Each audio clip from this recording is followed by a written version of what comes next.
a battenti, suona chitarra mia, suona chitarra mia, suoni a battenti, suona chitarra mia, suoni a battenti. I colpi giusti lo suona tutti danni, i colpi giusti suona chitarra mia, i colpi giusti suona chitarra mia.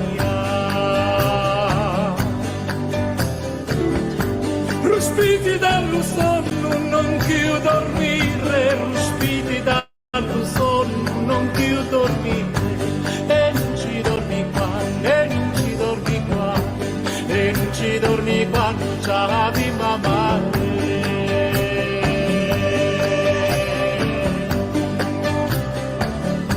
C'ha bimba mari e non ci dormi quando c'ha bimba mari, un letto di viole, un letto di viole, ci tutta ci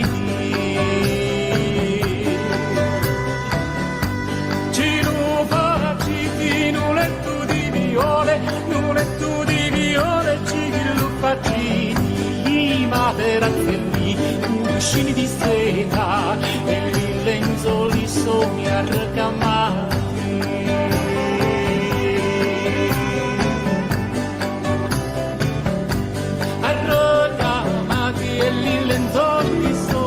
Arrecamati sono belli l'occhitori, e l'occhitori belli sono i fronni d'arburelli, e l'occhitori vivaci sono i fronni di mamma.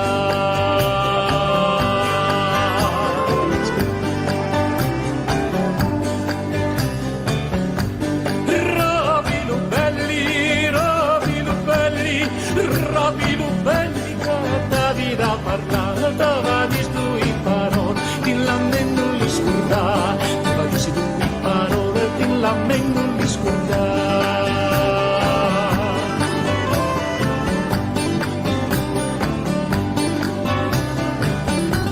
Io battenti, sono chitarra mia, sono chitarra mia, sono a battenti, sono chitarra mia, sono a battenti. Sono a battenti, sono a battenti.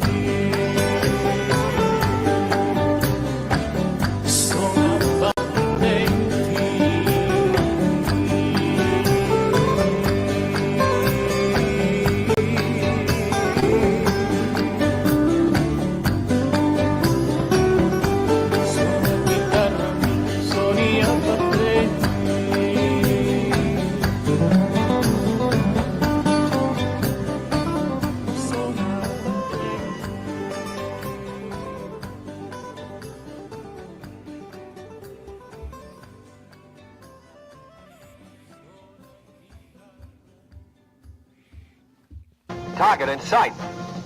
Where in hell is Major Kong?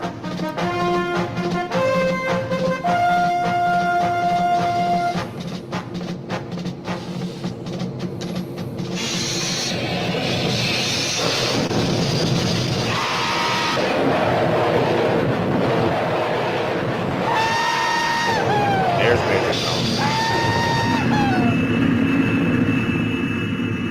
Hey, what about Major Kong?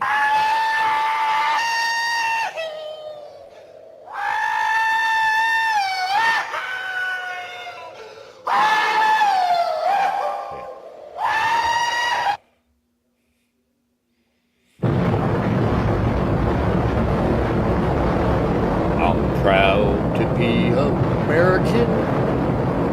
God bless the USA. Okay, thank you. Target in sight. Not that one. You stay there for later. All right, thank you. All right, so we've just, as you heard, no doubt, Trump has bombed Iran's nuclear facilities, and Trump, of course, and others on his side, on the Zionist side, are claiming that the main facility, the big one, what's it called?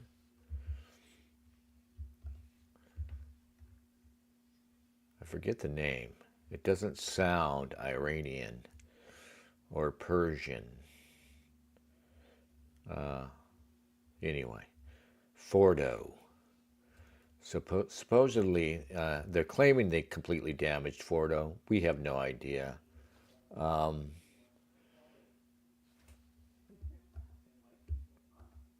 If any, at the best, they've sent the Iranians back a couple of years. Let's see if we can find. Okay, let's just read this for you. Pentagon reveals how B-2 bombers struck Iran nuclear sites in mission dubbed Operation Midnight Hammer. Holy shit. The Hebrew hammer, right? Senior Pentagon officials revealed new details about the U.S. operation to bomb 3 nuclear sites in Iran, with the chairman of the Joint Chiefs of Staff saying it was the largest B-2 operational strike in U.S. history and inflicted extremely severe damage and destruction, extremely severe, to the targets. This was a highly classified mission with very few people in Washington knowing the timing or nature of this plan. General Dan Kane, the chairman, said in a briefing at the Pentagon on Sunday morning, detailing the strikes against the Iranian nuclear sites at Fordo, Natanz, and Isfahan. Kane said the mission, dubbed Operation Midnight Hammer, I just love the names they come up with for this shit, included 7 B-2 Spirit bombers that flew east from White Man Air Force. I'm sure a lot of people have fun with that one. White Man Air Force Base in Missouri to Iran. Another group of B-2s flew west over the Pacific to act as decoys. News reports emerged over the course of the day Saturday that a group of the bombers were headed to the U.S. base in Guam. Meanwhile, the 18-hour flight east by the bombers that would drop payloads on Iran required multiple in-flight refuelings.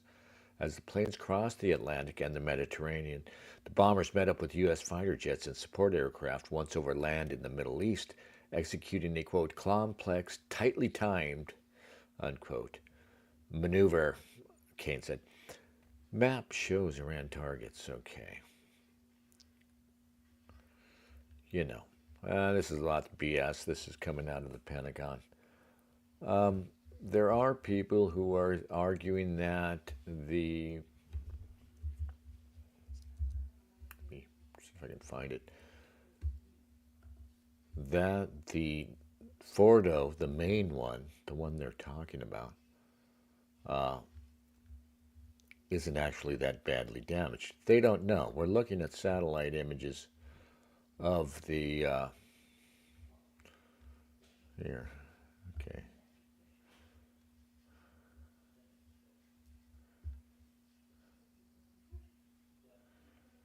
Disclosed TV here.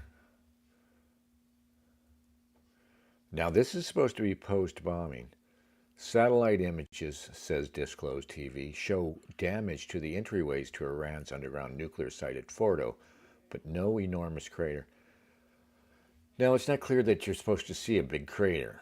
These are bombs that tunnel. They actually penetrate the ground. They don't blow up when they hit the ground.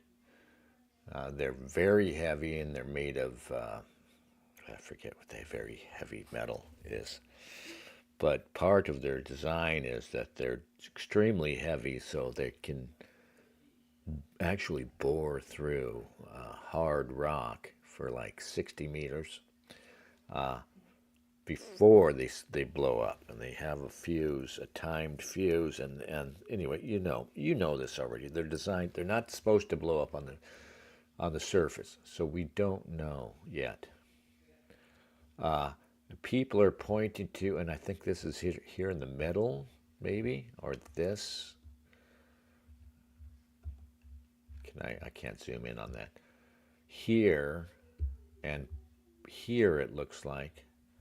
I don't know if those are supposedly entry holes or subsidences. I think that's how you say it. The sinkholes that are created when one of these things goes off underground. And so there's just these little indications on the surface that they went underground and blew something up down there, and thus the surface ground is collapsed in parts. But it tells us nothing. And you can look at this and say, where's the big giant crater? Well, it's not necessarily going to show a big giant crater. And also, we might expect to see more evidence of implosion here, more imploding, more sinkhole action here.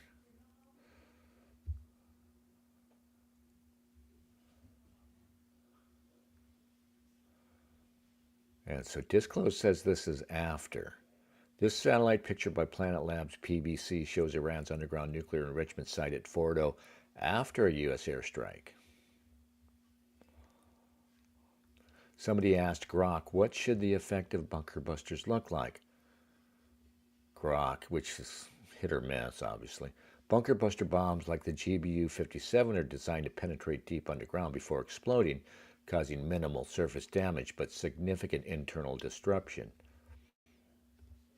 At Iran's Fordo site, you expect small entry holes or localized debris, not large craters. As seen in recent satellite imagery, they can collapse tunnels or disrupt operations, but full destruction of fortified sites is uncertain. Damage assessment may take time due to Fordo's depth. Now, I've heard it argued that Fordo is actually 30 meters deeper than bunker busters are supposed to be capable of penetrating. So, we've got these indications that something blew up underground. It doesn't mean that it blew up the site. I'm willing to bet that they, in fact, destroyed the site. But even if they completely destroyed this site, all that does is put Iran's nuclear program back 2 years. And it's not clear that Iran was really moving that fast to develop at this point. Of course, Tulsi Gabbard said recently that that our intelligence says that Iran is not currently pursuing a nuclear weapon. Then, of course, she caved because she's a total fucking, she's a female. What do you expect? She caved and she came on. Trump brought her back on board. She had any character, true character. Yeah, I was starting to I liked her at first. Starting to suspect her, because she just kept saying the same things. She's similar to Trump. She's similar to all these guys.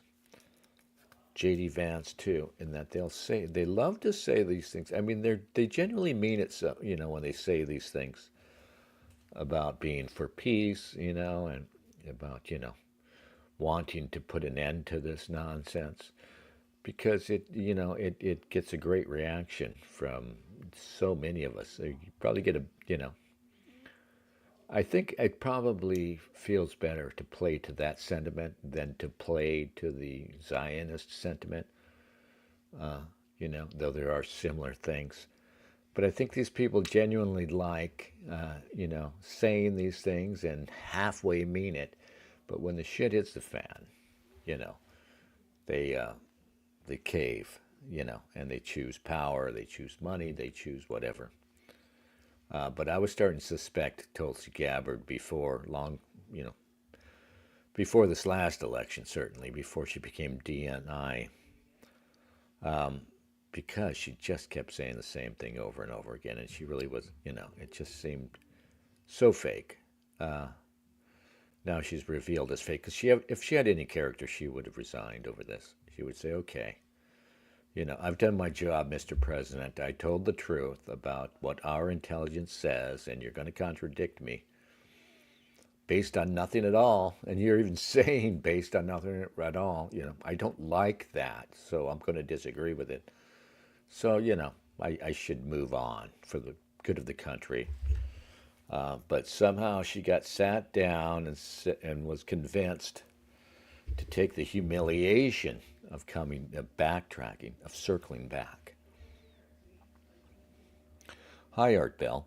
A certain dentist may be called up to scrap overseas in the 8 years it might take to settle Iran. Bubba will absolutely get the call.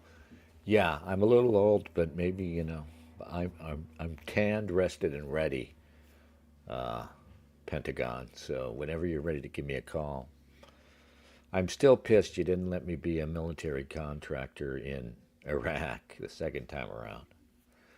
I was just going to drive trucks or fix blown up vehicles, but still.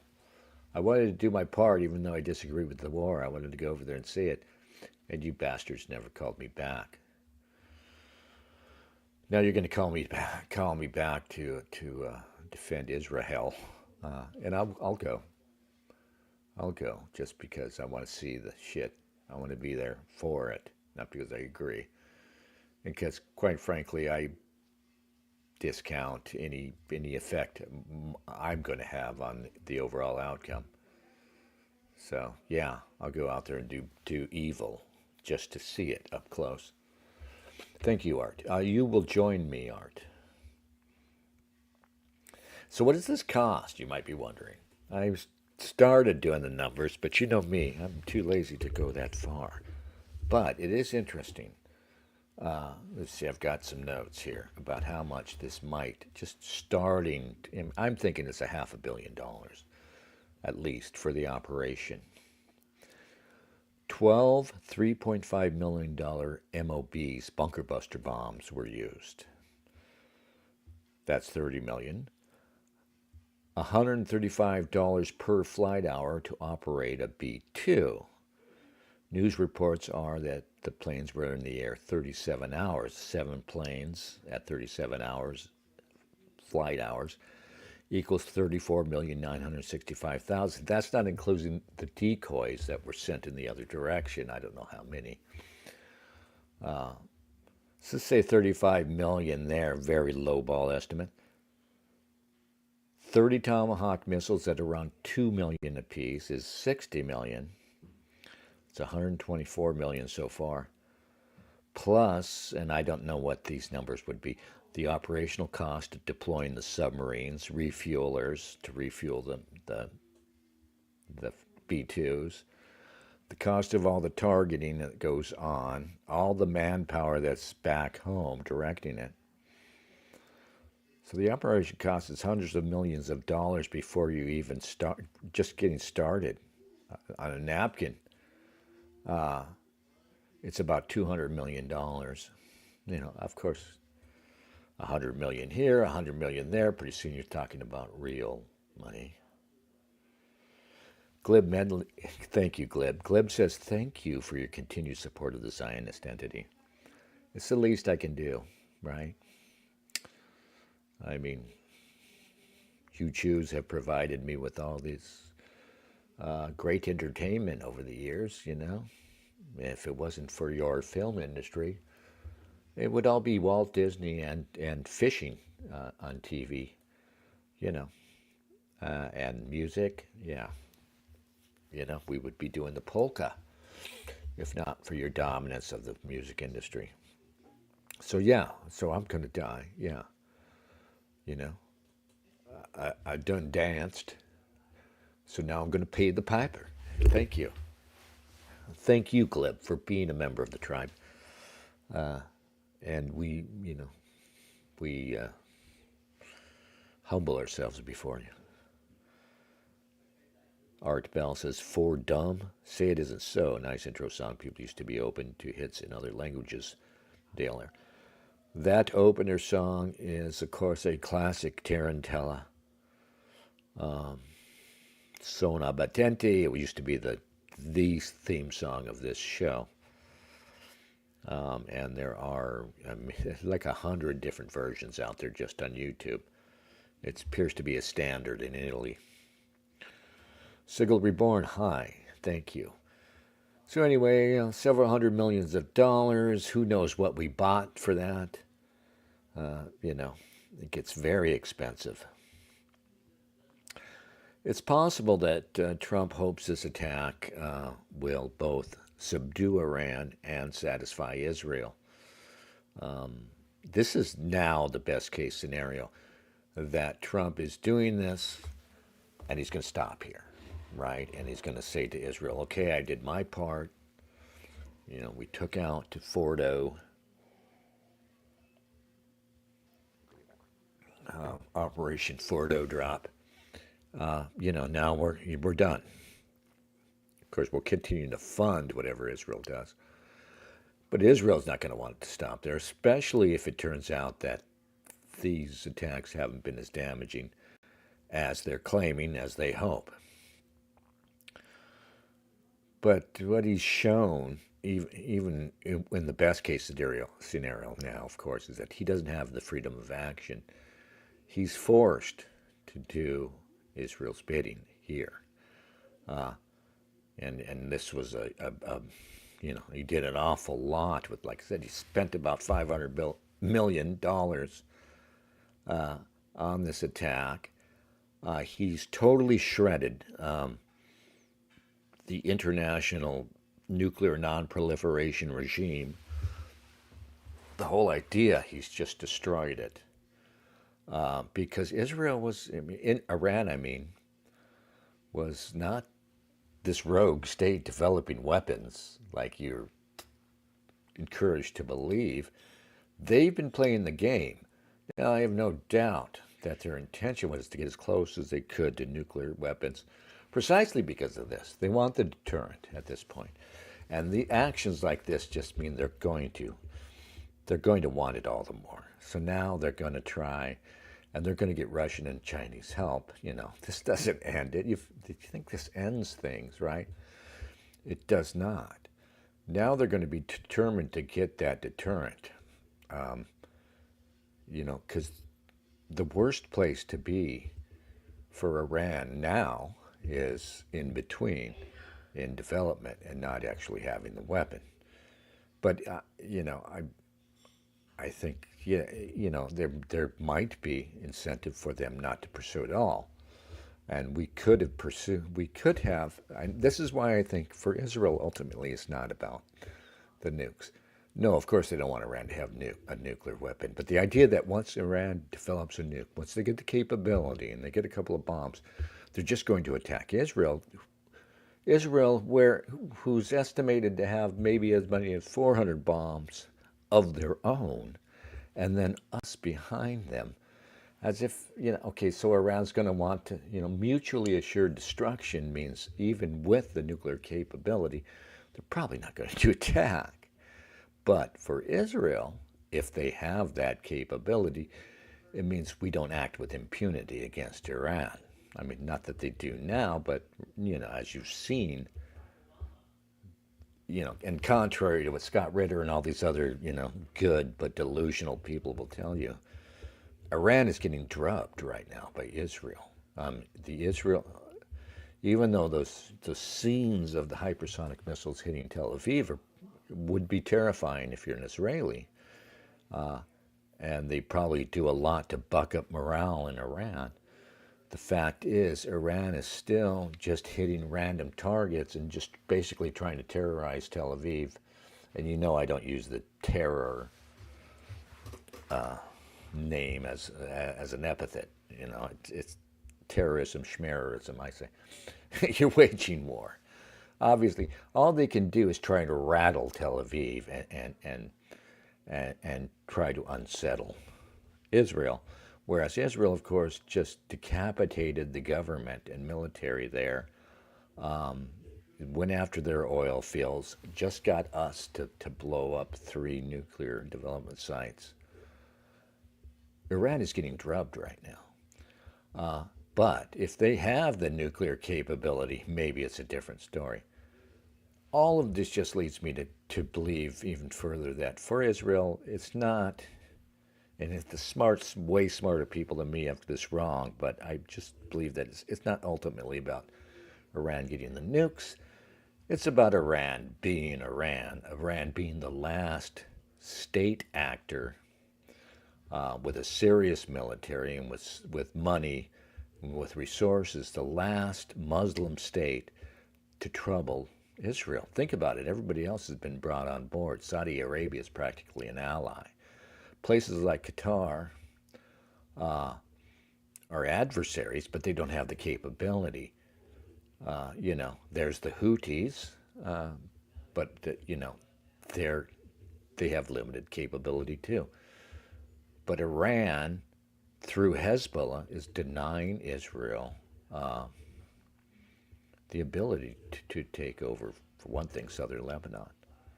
And I think ultimately that's what it's about. They want regime change. They mention regime change second. It's always the nukes and then regime change.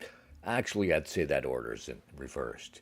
And the whole point of regime change, again, to get rid of the last great state actor that can cause Israel trouble, to starve out Hezbollah, and to open up Lebanon. Because Lebanon's part of the greater Israel project. And this time we have to take that whole thing seriously, that Israel is, in fact, thinking about expanding into Lebanon, Syria, where they're already occupying, the Golan Heights, of course, and Jordan, eventually.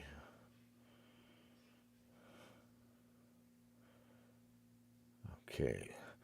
Art Bell says, there is tell that he has known as Decoy Dennis. Yeah, I am a decoy. Dennis, any fun stories about the Marine adventure? Not really. Being in the Marines was quite boring. Yeah. I'm a little embarrassed when people say thank you for your service. I just think it's, thank you for giving me a job during my, what would have been my college years. Yeah, so destroying Iranian nuclear capability is not the end goal.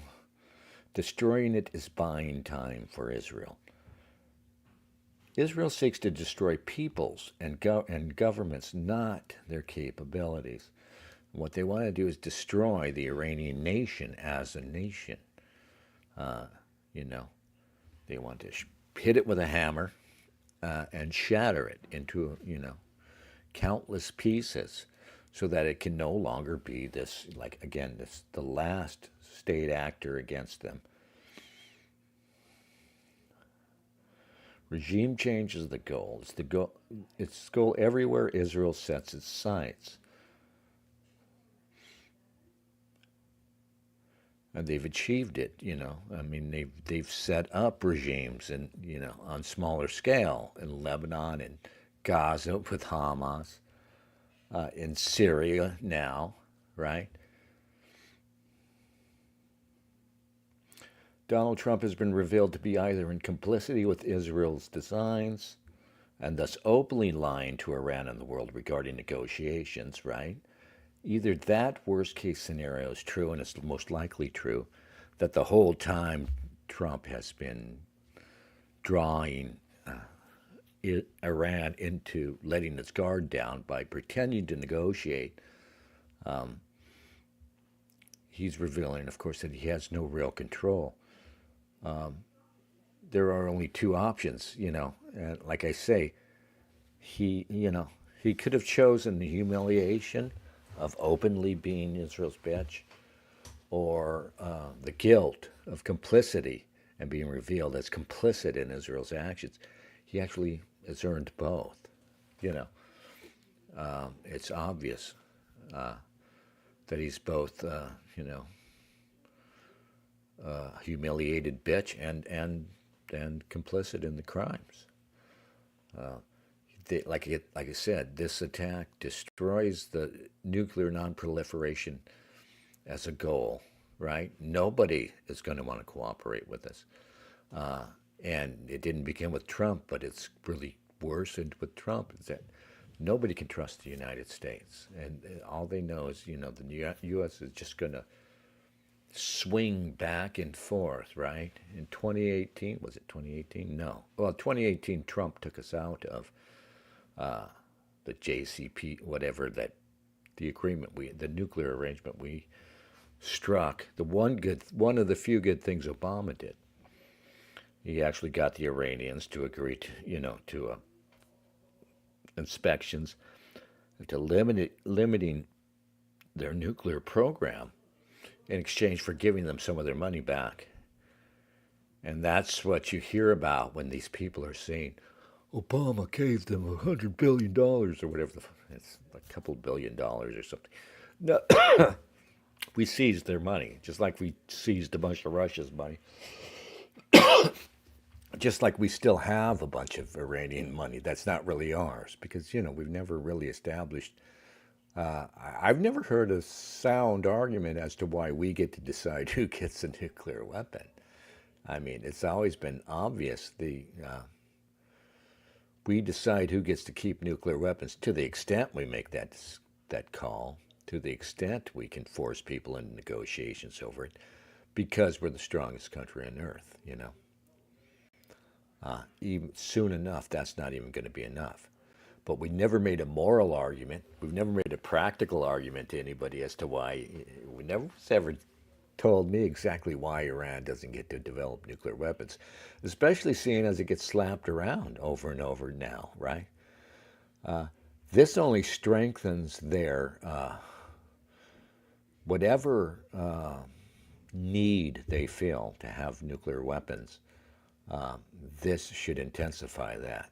Whatever argument they have for the deterrent of nuclear weapons, this strengthens that. And, in the U.S., we can all pretend that it's so obvious that we're on the side of right and good. But I think the rest of the world has a little more sense than we do. Sigel says it's pretty much impossible to defend Trump at this point. Yeah, like I said, the best case scenario for Trump and for all of us as far as outlook would be that he did this, he's going to stop here, and he's hoping this mollifies Israel, satisfies them, and also subdues Iran enough that things from here at least start to cool down gradually. That's a long shot, and that's not saying much for Trump.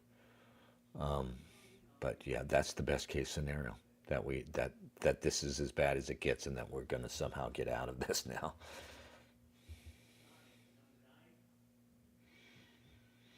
Art Bell says Tulsi 3 years away from full nuclear. Israel 2 weeks, bro. Second. Yeah. So people are saying 2 weeks came from Mossad, and yeah, you can't trust Mossad, right?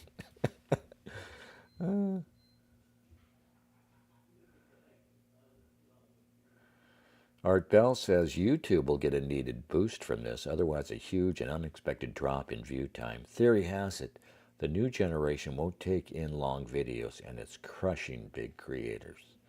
Yeah, I mean, I've just given up. I wish if I could get 20 people to watch, at the same time, I would be happy. I would do that just to be talking to somebody. But I can't do. Whatever the rules were, and they're not even in effect anymore. But whatever made popular streamers before, I can't do it. I've watched people, and I mean, I want to reach to the screen and strangle people, because it's just so contrived and fake. And I just kind of hate the world, because this is what the world values. This sort of, like, what was that big nothing burger that came out? Pam Bondi released some files. Were they the supposed Epstein files? It's hard to keep track. It's hard to see the outrage for all the outrages. But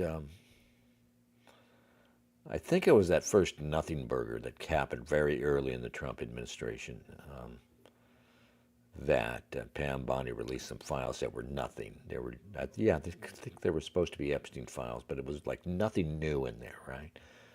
So I'm trying to get an idea of what's in there, and some random YouTube channel that's featuring it. I click on the thumbnail, and this guy's like, I swear I didn't get it through 5 minutes. I have no idea if he had any content, but he just kept talking about how big this is. He kept selling it. We know now, we knew at the time that, it was, again, a great big nothing burger, that nothing was revealed. And he keeps, this guy, it's just, I mean, I can't even, I wish I could copy it, but I can't. But he's like, wow, this is huge. Here's what's coming, and I can't believe this. And you just, well, just hang on a second, but we're going to get to it soon. But man, this is big. This is a changer, right? And he keeps saying in various fucking ways, this is big. I swear to God, 5 minutes of this goes on, right? And this is just, whoa, I can't believe it. Yeah. On and on and on. I swear, 5 minutes, and I said, fuck you. I mean, because if it was big, you would get right to it, for one thing, right? But people, they need this. They need to be convinced, that they're getting the scoop, I guess. Sigel says, yeah, even though I became racist because of President Obama, I have to admit that he was more astute in foreign policy than Republicans. Well, it's all about, I mean, it's not even the president. The president's just an empty cipher, whoever he is, right? I mean, it's been 25 years since George W. Bush was elected president. So anybody who pretends now that the president is somebody of ability who claws his way into this, the most important job in America, you're just, come on, man, wake, snap out of it. Wake the fuck up. No. I mean, in fact, with Biden, it shows that, the lesser the man, the better for the people behind the scenes, right? The Biden presidency was fake from front to back, right? He was not in charge. He was not doing anything. They were just putting him up there. And you've been taught your whole life that, when they fake you out, they're going to do it with this, this really charming guy who comes, it'd be more like Bill Clinton. He'd have great hair and teeth and a great presentation. He would be charming, right? But he's just a front man. And then when we got it, the first I guess George W. Bush really was the first complete idiot. But when we got to Biden, it was like, this obviously insufficient man, this obviously out of it guy, right? It's not what we expected, right? The devil was supposed to come with a firm handshake and a great smile and fake you out and charm you. But instead we got this bizarre case because it's not such an easy thing. And with Obama, Obama, I think kind of, obviously after George W. Bush, Obama got in there, and I've always thought he had no business being president either. But obviously he's way more intelligent and aware and astute than George W. Bush was. And he was maybe the last president to have a little bit of independence. And you realize that's because, so how did they let Obama in the first place? That's the question, right? The Republicans have been trying to pull off an Obama before Obama. That is, they've been trying to give you this black guy, because that's another thing I would have expected, right? I remember even I was writing this story, a fictional story, before Obama. Obama ruined the story, so I gave up on it. But it was about a black guy who becomes a war hero, kind of accidentally, because he's not really a hero. He's like Don Draper in Mad Men, that what happens to him isn't really that heroic, because he's this black kid. The press gets a hold of him, and then they make just a massive celebrity out of this Iraq War veteran black guy, and all the way to the presidency. They push this guy along who has no business being there, but it just happens. Would be I thought it would be a hard story to tell, but not really. I look back now and say it can't compete with reality. But the Republicans were trying to give you that story before, too. It was a black guy selling you on all this Republican horseshit, tax cuts, corporate power, and Zionism, right? But with Obama, you realize, okay, so Obama was kind of that guy for the Democrats, pushed well beyond any deserved laurels because he was this black guy. I mean, he had done nothing, right? Almost nothing. He served in the Senate for a couple of years before he was running for president. And people were like, he's brilliant. Like, where's this coming from? He's giving great speeches, and I never heard that. And nobody goes back and revisits those speeches. Those weren't great speeches. People were just reading into them what they wanted to. But why still was Obama, who in retrospect had some independence, why was he allowed in? Because it's not such an easy thing to put a front man in there, because the two sides are competing with each other, and Republicans and Democrats. And within both of these factions, there are multi-factions that are fighting with each other to take over that faction and get to the presidency, you know.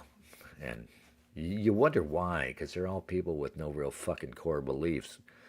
But, you know, it's just powers that intoxicating that they want to go to the White House, I guess. So that's why you end up with a guy like Obama, who comes out of nowhere. And frankly, he freaked out the establishment. And they, you know, I think we've actually progressed beyond this. And there won't be another Obama, because we're kind of over the hump of this black numinous Negro worship, thankfully, wherever it leads us. But you won't have that again with Obama, where they just show a black face and everybody falls over and says, he's brilliant, right? But anyway, how did Obama get into power? Despite having some independence, despite having, to the extent he had a background, he was a radical leftist, right? Community organizer, you know, a guy who flirted at least with Marxism and socialism.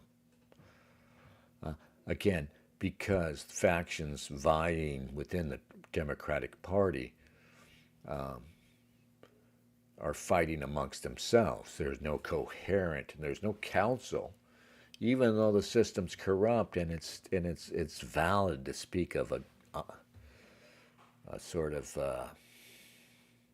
what's the word I'm looking for? A sort of quote unquote they behind everything.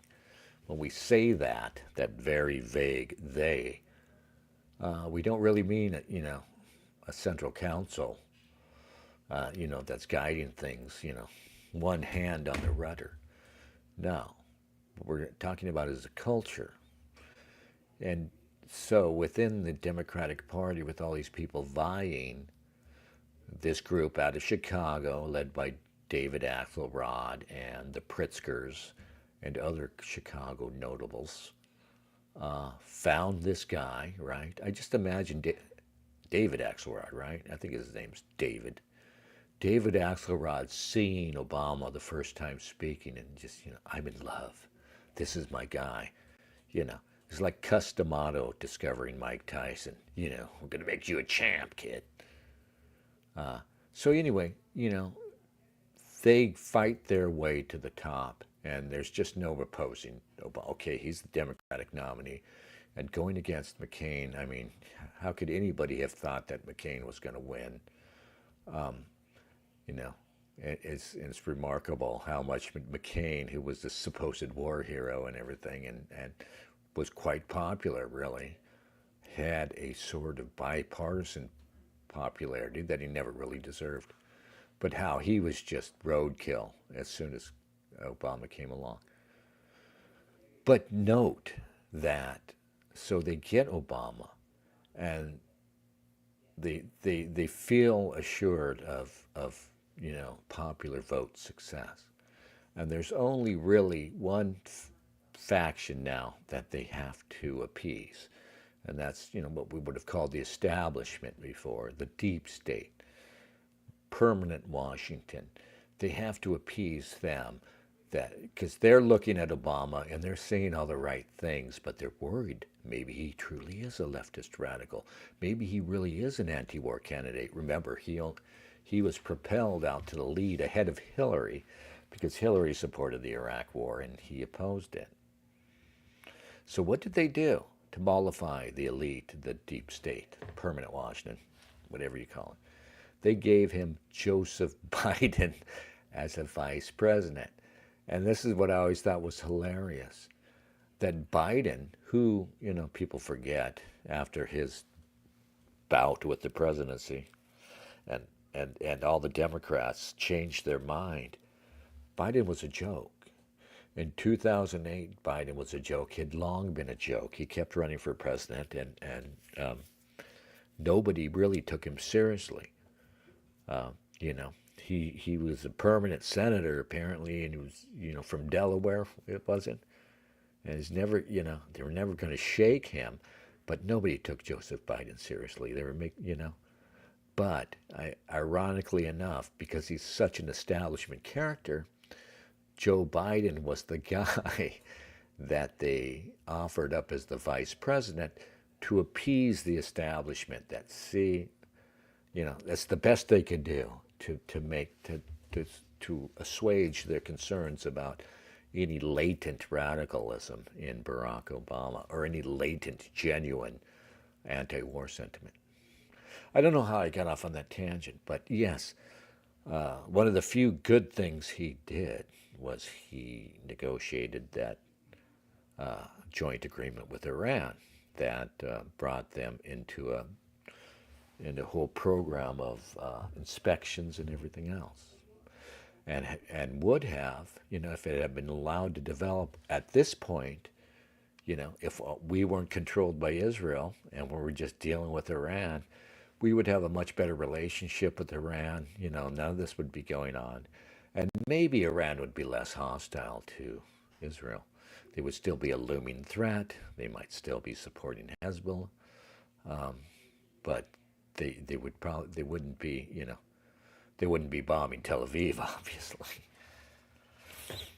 But, we can't have nice things. And there's another thing that Trump has utterly destroyed. It was already a problem before. Low power. Excuse me. The world can't trust us now. We just, whatever was left of American respectability on the world stage is utterly gone, right?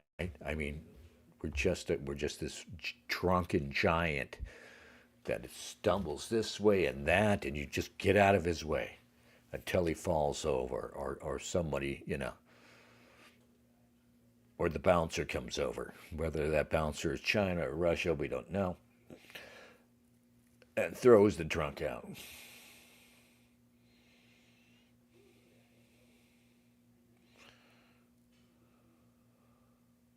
Art Bell says there are Army training stories about getting only 1 minute to shower. Not fun at all. No. I mean, that's boot camp. It was never like a minute. It's like 5 minutes. It's funny. But I needed it because I had no structure, as they say of the kids, before I joined the service. But in boot camp, boot camp is, people who've never been in sometimes think it's all boot camp. Boot camp is, you're there 24 hours. You're basically locked in there, and you have no free time.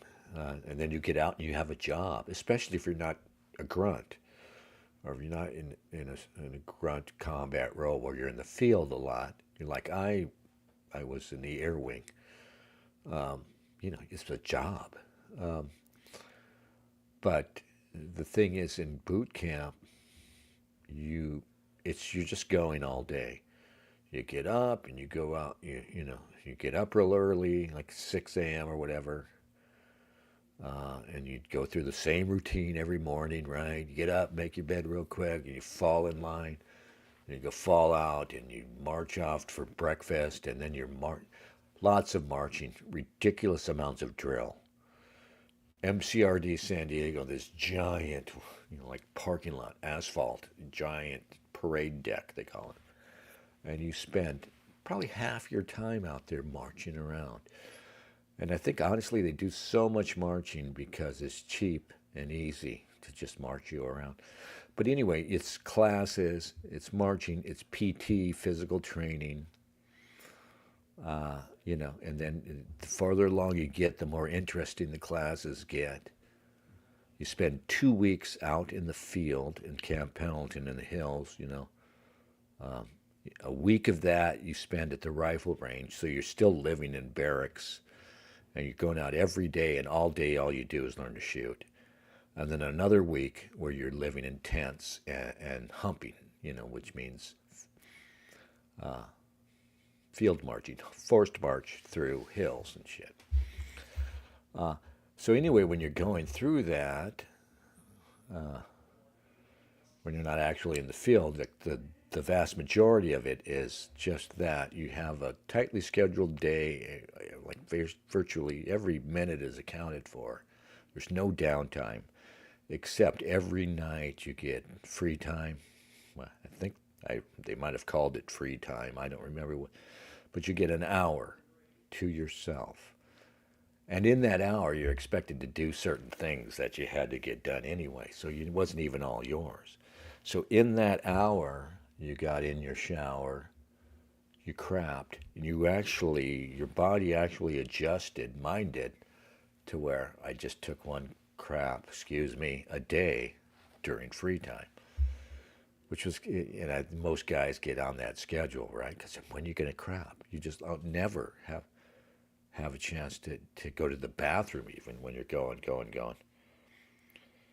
It was kind of funny too, because the crappers, they had like 2 rows, no doors on the crappers, right? And there's stalls like regular public bathroom stalls with no doors on them. And they're 2 rows facing each other. And so you got to go in there and sit down, and there's a guy right across from you, and you're all crapping. I don't remember how I got through that, because I'm really embarrassed about stuff like that. I'm the kind of guy who doesn't like to undress in front of other guys, and you know, if I'm going to take a piss, I'll go a little bit over there, right? I'm not the guy who just turns and starts peeing. Yeah, anyway. So you all crapped at the same time. You all took showers at the same time. And then you spent a shitload of that time polishing your boots and polishing your brass and doing whatever the fuck. And you wrote letters. Yeah. But, you know, all in all, it was pretty pathetic. I used to lay in my bunk at night. I had the top bunk, and I could look through the window out straight to the 5 freeway, and I'd see the cars just going by, right? And I would just sit there and sort of get contemplative, you know. What's going on back home? What am I missing? You know, and seeing all the people, you know, it's like that Johnny Cash song about the train. He's in jail and he hears the train, you know. There's a line in there about those people just keep moving. That's the feeling you get, right? Those people, all those free people just keep moving. In fact, I remember one time early on when it was really distressing. You know, it gets easy, and it's kind of a joke how easy it is, really. But early on, it was kind of distressing, just getting used to that weirdness. And we're standing in formation, right, and just standing at attention. And this was, you know, early on, even just doing that was kind of a pain in the ass. I remember standing at attention in formation, and I'm looking down. We're at the edge of the parade deck, and there's a little patch of grass here. And I'm looking down at a bird, right? And it's like the first time in my life I thought of the expression free as a bird. It's the first time that meant anything to me, and I'm just thinking, you know, so ridiculous, right? But I'm just thinking, look at that bird, all free. So ridiculous. But it's all bullshit. It's all bullshit.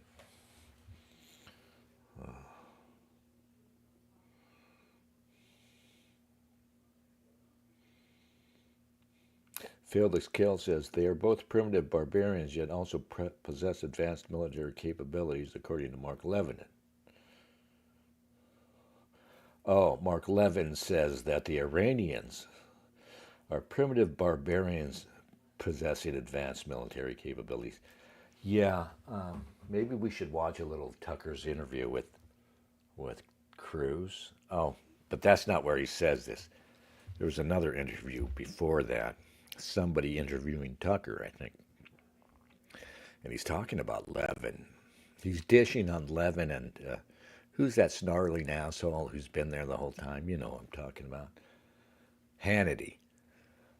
Now, Hannity had some genuine popularity. He still has something of an audience with like over 70 people now. His audience has to just be getting progressively older. He can't be picking up. I mean, people in their 60s now are people that are too young to fall for Hannity's bullshit. But he was talking about Hannity and Levin, and there's this curious thing about Levin. I've seen clips of him here on YouTube, right? And he's like the most unappealing man in the world, right? He's either shouting at the, or most of the time, he's sitting there, right, and he's got this sedated look, and his eyes are kind of lidded, right, and he's talking like, and he's very still, right? There's no movement, right, and he's just like just burbling on.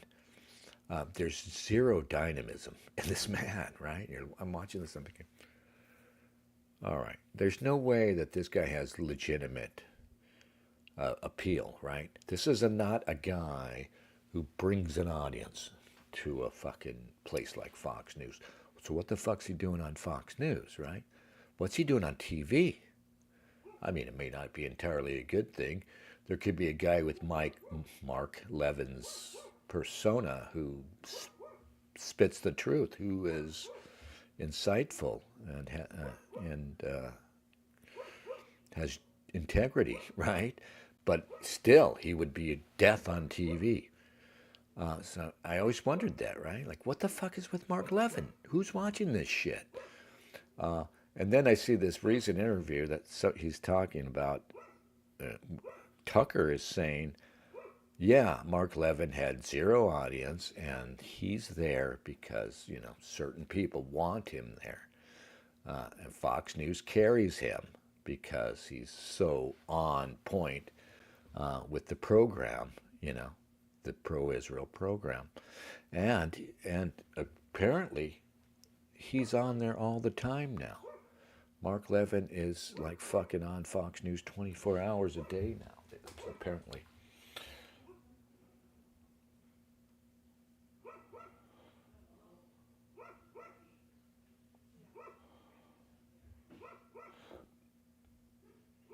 Art Bell asks, Trump blackmailed via Epstein connections? Obama married Big Mike? You have to have dirty hands to run for press?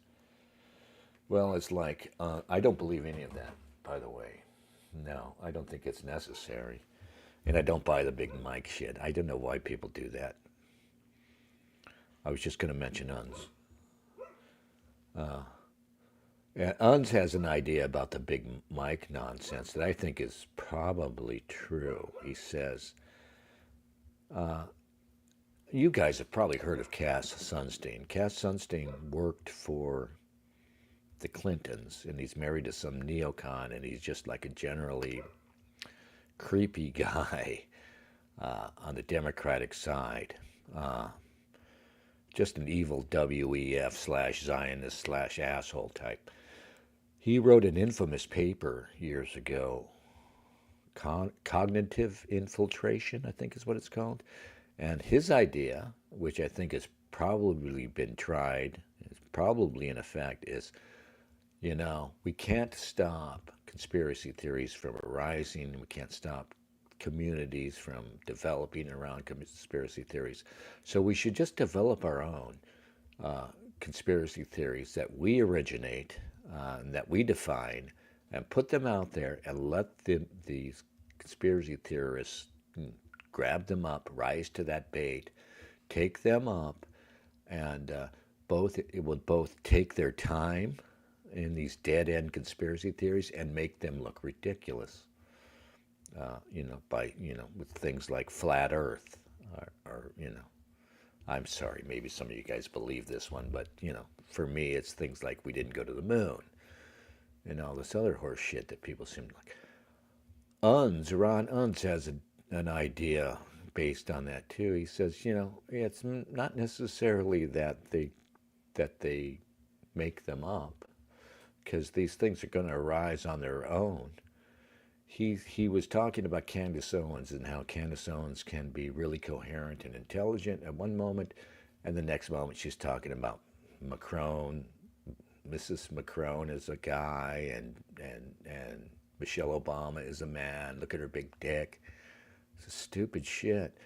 And he says maybe the elite lets those go and encourages those. They develop on their own, and like flat Earth, that's been around forever. Maybe they just say, you know what, it's not a bad thing for us if Candace Owens is out there, you know, because on one hand, Candace Owens is doing good work, right? Candace Owens is like, to me at least, when she's criticizing Israel, she's spot on. So it's a good thing for them if she breaks from that to give us this ridiculous story that, frankly, I don't care about. Like, even if Macron's wife, the story's creepy enough as it is, right? The guy married a woman like 20 years older than him. She's this bizarre-looking older woman that he has to trot out at functions. He's probably a closeted homosexual. I mean, that's the obvious thing we see. That's bad enough, but no. It's got to be that she's a boy. I mean, she might be. She looks very strange. But I don't give a fuck. I mean, it's just not worth the time. We have only so much time. And there's things like this here on your screen.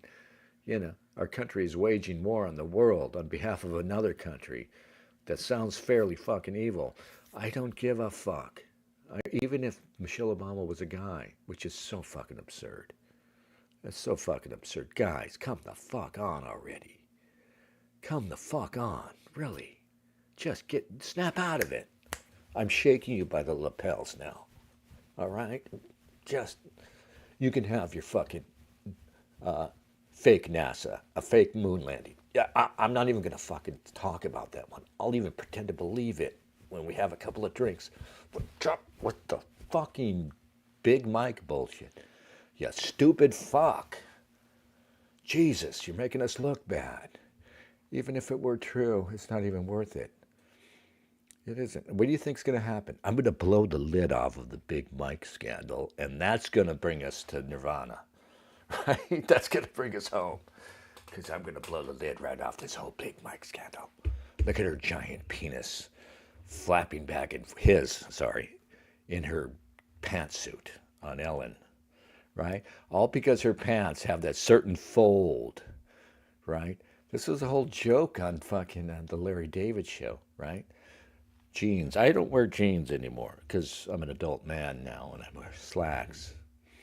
But, right, jeans, the fly on your jeans used to do this thing sometimes, depending on the pair, or the fit maybe, right, where you sat down and the fly would do a little tent, right? And Larry David did a whole bit, because Larry David's not really funny. He just does these fucking stupid bits, and, you got to give him credit for always having material. When you do what Larry David does, you've always got materials. Like, I don't care how stupid and small the joke is. Let's flesh it out. So he does a whole episode about his jeans are tenting at the fly, and people think he's got an erection. But you guys can't figure that out. Michelle Obama's dancing on Ellen, and oh look, I think you can see the outline of that penis there.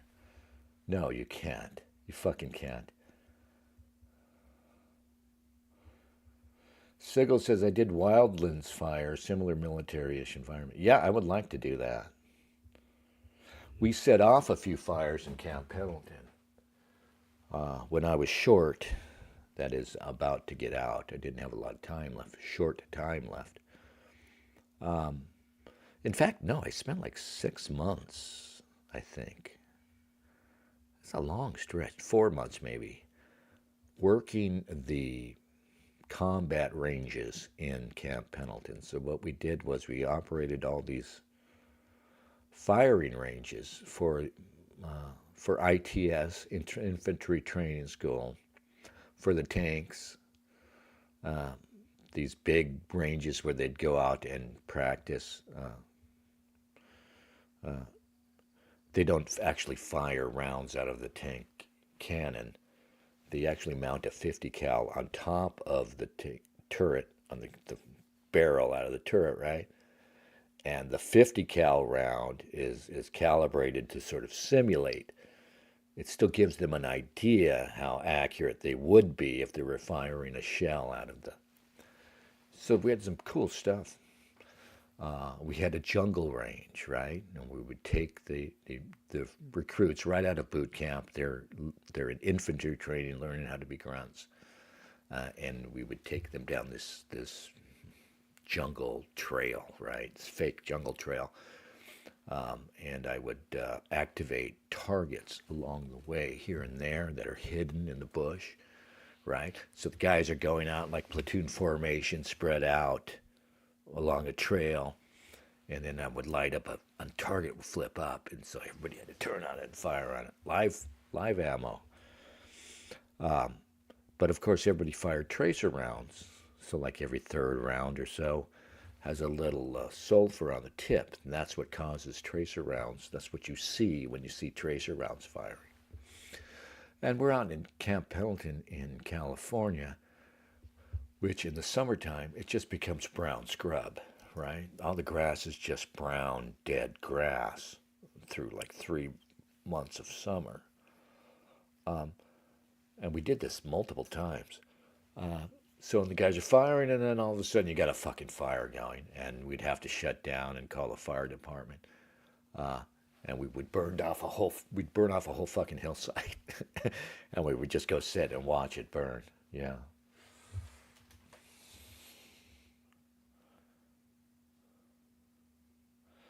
Yeah, Michelle Obama, Big Mike. Thomas Jefferson asks, Dennis, you ever hear from Eki Lux? Hope he is doing okay. I was thinking of Eki just today. I haven't heard from him. He just disappeared. I have no idea. I hope he doesn't have health problems. He seems like the kind of guy who might have health problems. Right. But I want to fuck with him. Eki, if you're out there, I really want to fuck with you for... I was talking about conspiracy theories before, right? I definitely know you're a moon landing hoax guy. I just wanted to tease you for believing in all that fucking QAnon shit, right? Today I tweeted that Christianity is becoming the QAnon of religions in light of this Jewish moment we're in. I'm really losing patience with my Christian friends, man. Watching on X and elsewhere, these more sensible Christians but believing Christians who take, the thing about religion, my religious friends, is you don't take it literally, right? The Jews have figured it out. Despite the fact that they cite it, they would seem to take it seriously. I mean, in Israel, they're saying this is our land. They don't really believe it. But, you don't take it seriously. The resurrection may or may not have happened. Who knows? It's a good story. I know this is not enough for you. It's got to be true, right? But honestly, if you fall for this, right? See, the Jews have figured it out. You don't fall for this. Christians being, more gullible and more earnest and more honest, think, yeah, we're going to engage logical arguments in defense of our faith, and it's just going to crumble. You can't, you can't say, like the religious say when they get into the weeds, when these arguments, these logical arguments, they're making religious claims. But this, religion is not about logic. It's not that. Yeah, well, that's just the thing. So don't go there. But I see all of these good Christians arguing with these dispensationalist Zionist wackos, right? All these freaks, many of whom are bots on X, I think are just phonies, Hasbarns and bots and whatnots, and a good faction of crazies too, certainly, are on Twitter saying, yeah, no, man, you need to defend Israel because they're chosen people, and a good Christian defends Israel. And they get into these ridiculous arguments, and when they're arguing about Abraham, seed of Abraham, and all that, And you just think, why would I want to saddle myself with this? I need to oppose this evil, fucking troublesome country that threatens the whole of Western civilization with its malice and stupidity, right? And I'm going to get in this argument. You're right. I'm going to argue about the Old Testament. I mean, the problem you have is the New Testament completely contradicts the Old Testament. But you have to end up saying that, no, no, no, no. Jesus is the Jewish Messiah, so he brings together the two covenants, and he actually fulfills the Old Testament. You're never going to fucking win. We're never going to win. They're going to win. They're going to take us straight to hell while you're arguing this nonsense. I'm sorry to call it nonsense. I'm sorry. I'm just fucking tired of it.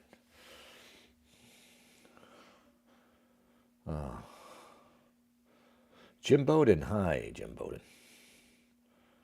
Jim Bowden says, hi, Dennis. Congratulations, America, for officially and openly becoming the first state of Israel. Sorry, Israel. And most likely leading us into World War III? Wow. Hey, you're welcome, Jim. Somebody's got to do it. You damned Australians won't step up, right? So it's got to be America. I'm proud to be an American. God bless the USA. Thomas Jefferson says, remember that British lady that would argue for us all to become muzzies on Luke Ford's show? Claire Caw, she's still out there. She's still pitching her bullshit. Yeah, see what I mean, I have the same reaction to Claire Caw that I have to my Christian friends having their ridiculous debates. It's funny that Claire Caw, she's still fucking trying to sell that shit. Like, I don't even know. It's like a total non-starter. I mean, it's nothing. But she's still out there doing it. She's absolutely insane. But she's funny. The things that she says to try to shame us, she thinks she's going to bully us into line by saying, oh, you're a racist if you don't do that. And we're all these people who are like openly racist. And then idolatry. I think she still talks about that one. Yeah. British lady, right, Sigel? No, she's Asian. And she started talking about idolatry, and I'm like thinking about idolatry. Do I give a fuck about idolatry? I'm Roman Catholic originally. Arguably all the iconography. I don't mean literal icons like in the Orthodox Church, but I just mean, Catholicism is like the Shia version of Islam, right? Catholicism has all this incredible art in contrast to the Protestant side that always gravitates toward nothing, right? Oliver Cromwell, destroying the crosses in his Protestant church because it all has to be plain. Nothing can get between us and God, right? And so I'm just thinking, do I give a fuck about idolatry? The Virgin Mary, of course, I'm thinking all this thing. No, I don't. Of course not. Idolatry's fine with me. If you would call Roman, and I know, our good Catholic friends would say it's not idolatry at all, what we do. I don't care. I mean, so what? Yeah, she thinks that that's going to resonate. Like, you're talking to people, when you're talking to me, you're talking to somebody who doesn't care. And Claire, she doesn't believe this shit. When you talk to her and try and corner her on this ridiculous idea she has, it becomes obvious at some point that she doesn't really believe. She's not a believing Muslim. She just got this idea in her head. Secular Koranism, right? So it'd be Islam, but not Islam. It's secular Islam. It doesn't mean anything, And apparently, yeah, maybe she's a plant. Maybe she's a Muslim plant.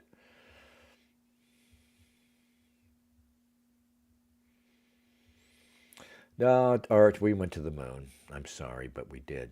I was there. I witnessed it on TV, but yeah, I mean, I saw the moon rocks, right?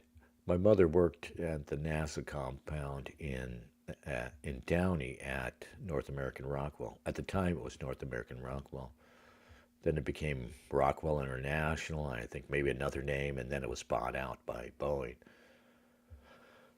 But yeah, I saw the rocks. I saw the capsule they brought back. I saw lots of stuff. No, it happened, and it's all bullshit that we never went. And the Chinese are going to land on the moon soon enough, and they'll say like, yeah, it's quite doable, guys, and it's no big deal. So then you'll still be then people will still be saying, no, they didn't really land on the moon, or we never did, but the Chinese did. Great. I don't understand the fixation on it, right? I always think there's a different motivation, right? Maybe it's held by a lot of young people. Maybe they see it as a boomer thing, a boomer achievement. It wasn't. It was a post-World War II generation achievement.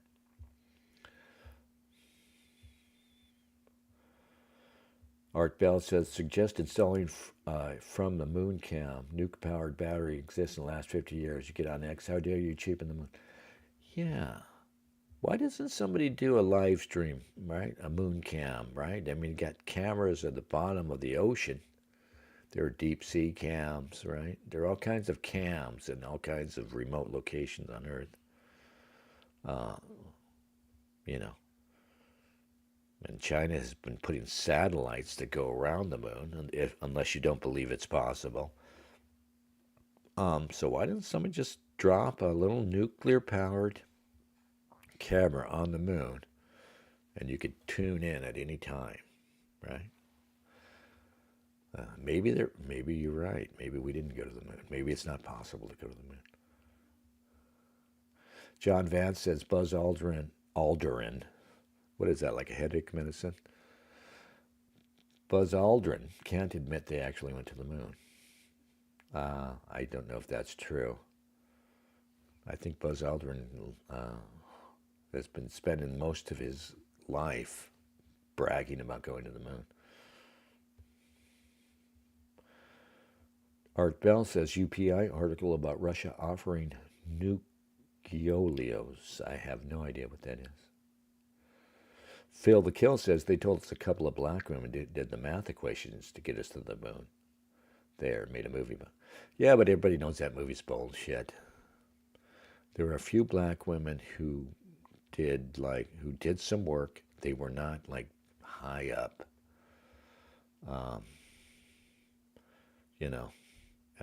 And so they made a whole movie and tried to make it like the moon fucking program depended on them. You know it's bullshit. But okay, if you want to think we didn't go to the moon because they made a bullshit movie about black people getting us to the moon, as if they haven't done that with every other fucking thing in the world, right? Eventually, every great achievement is going to be remade as a black romance, right? Columbus was a black man, or maybe not, because Columbus will be discredited. But just fake, every innovation and invention, right? It's going to be redone with Idris Elba. Denzel used to have this role, right? Denzel Washington for a long time held down the role. He was this capable black guy who was there. You know what I mean? There was a certain type, right? Idris Elba gets it now. But, of course, movies have fallen apart, so before long we won't have movies, and it's going to be a good thing. Yeah.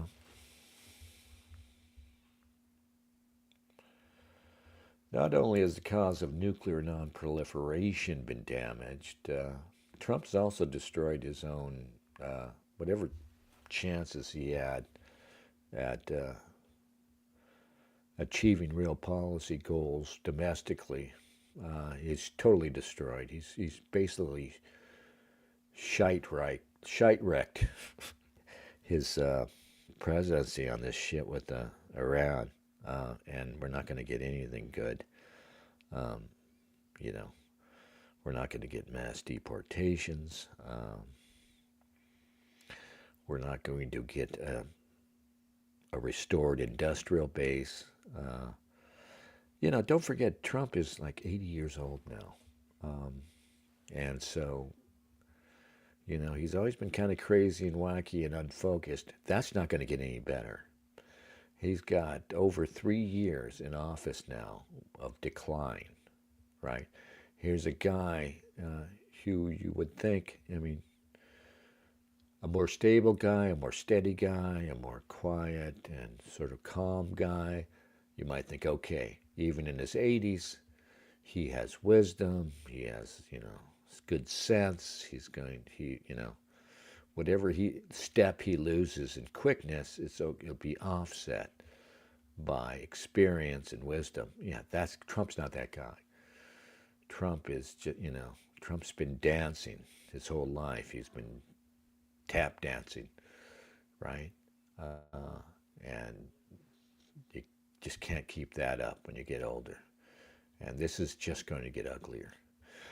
That's why Jake Tapper wrote that book where he pretended like they didn't know anything about Biden's decline. And it was just, and here he is exposing the scandal of Biden's decline that he was thoroughly involved in.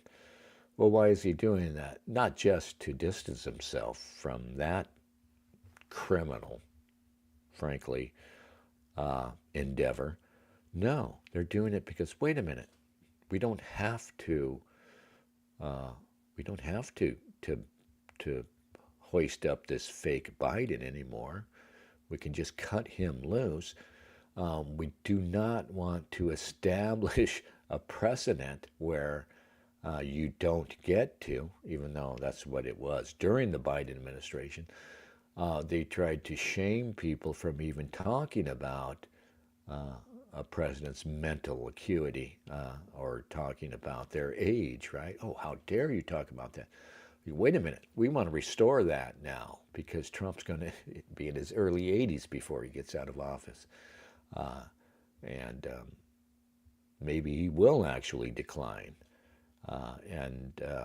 Even if he doesn't, we want to be able to say he is. We want to be able to point out that he's 80-something years old. And we want to, characterize him as declining when it should suit us. So that's what that's all about. Art Bell says, Donald Trump has hope for a quick end, otherwise midterms and impeachment. Yeah, and he's just winging it. The problem with Trump, too, is there's no resolute. There's no resolve. He doesn't stick to anything. He's just always, like I said, he's been tap dancing his whole life, and that's what he's done in the presidency. And he sometimes works, It's good to be adaptable. It's good to be able to change tack when you have to, but if that's all you got. So Trump doesn't know what's going to happen. He has no clue. He's hoping, right? Forget about Obama being the audacity of hope. Trump is the audacity, and he is audacious in hoping when he should be, more serious in planning and actually serving the country instead of just trying to fucking, react to whatever Israel throws at him and not having the balls to stand up for his country. And you see what they're doing now. Somebody's planted a story, J.D. Vance opposes this. See, they see how, the country is turned against Israel.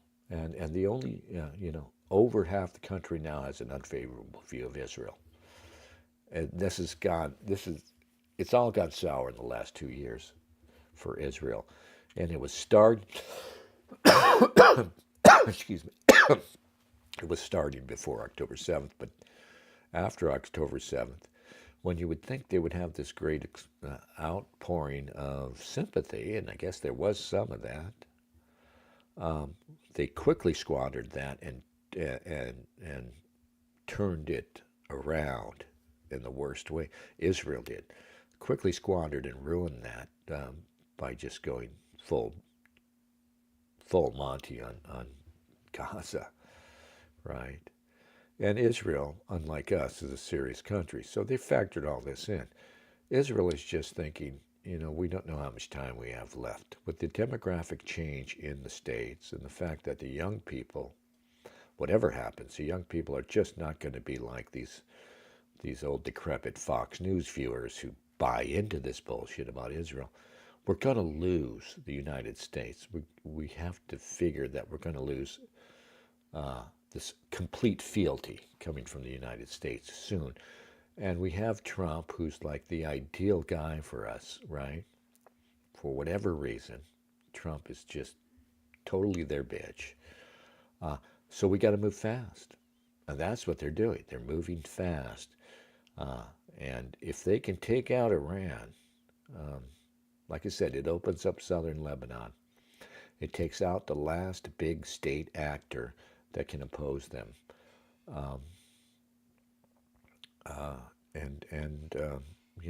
It might, get them over the hump. So once they get over that hump, and they're looking forward to when they can't count on us as much. They're probably also factoring in the fact that U.S. is clearly in market decline. We just might fall apart within the next 10 years, simply cease to exist as a power because we're so decadent and stupid at this point. Phil says all we can do is hope Trump's lack of persistence is a good thing here. Yeah, if somehow, I guess the good thing is that when he blows smoke up Israel's collective ass, that too is bullshit. But I was hoping, I've heard other people say this too, that, the guy's ego would finally kick in, right? And he would see that he's Netanyahu's bitch, that he's Israel's bitch, and that if nothing else, his ego would kick in and he would seek to distance himself. But no, maybe they really do have something on him. I don't know. Oh, here's something funny that happened. So this is Dor. Dor's talking about what happened recently. See if you can pick this up. Still gives a shit what happens afterwards, right? Because they don't care. Can we get over the notion now that we're bombing Iran that Israel gives a shit what happens afterwards, right? Because they don't care now. They doesn't want to attack us. Iran does not want to be in a war with the. Why would it want that? They don't. Why would Syria have wanted to cross the red line? They didn't. They didn't. Yeah. The answer is every single time this happens, it's fake. Every single time. Did he just say what I think he said? That's Kurt Metzger. I was talking about him last time, how he is, and this is a compliment, he's anti-Semitic, but he can't say it. Right? He just said the phrase, though. They doesn't want to attack us. Iran does not want to be in a war with the. Why would it want that? They don't. Why would Syria have wanted to cross the red line? They didn't. They didn't. Yeah. The answer is every single time this happens, it's fake. Every single time. Every single time. Where did you hear that phrase, Mr. Metzger? Art Bell says, Bibi's gift of a cold and exploding pager to Trump, was it a threat? Yeah, I mean, I would just love to have seen, God, I would love to be the president, have him hand me that pager at a news conference in front of everybody, and I would just say, I'm sorry, I can't accept this because of what it represents. It's a very questionable tactic you engaged in, distributing these pagers, and it feels disrespectful, almost threatening. Thank you. I'm sure that's not how you intended it, but I don't think it'd be appropriate for me to accept it and just hand it back to him. That's how you do it. Trump's not capable of it. None of our politicians are capable of that kind of nuance. Only I am. You should have elected me. Just hand it back to him. It's basically saying, you take your pager and shove it up your ass, all right? You smarmy bastard. Fucking motherfuckers handing out pagers. Can you believe this, right? I mean, that's what guys should be saying, right? People behind the scenes. I hope that's what they're saying, at least behind the scenes. This motherfucker's handing out pagers. Who the fuck does he think he is?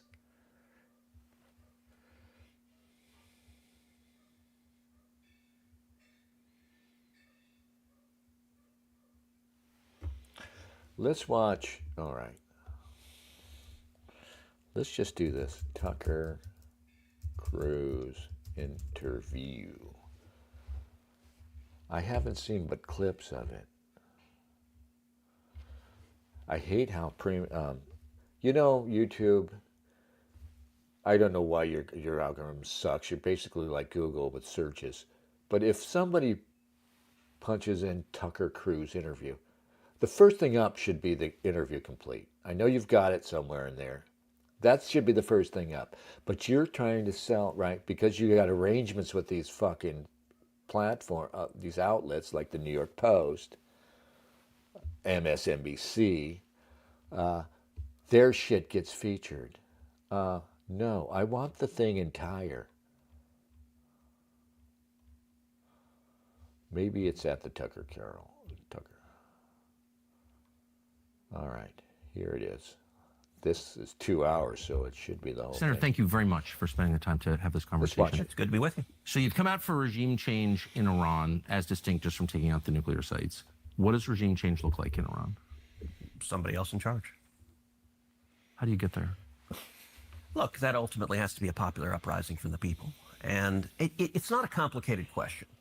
Is America better off with a country that has a leader who hates us and wants to kill us, or to have a country with a leader who likes us and wants to be friends with us? And Definitely the latter's better. of course. Yeah. And so that's not a complicated statement. Look, I believe you look across the world when you have countries that have dictators that are viciously anti-America. Venezuela, Maduro hates us. Would we be better off with Maduro out of power? Absolutely. I want our enemies out of power. Yeah, but do we go running around? Are we displacing Maduro?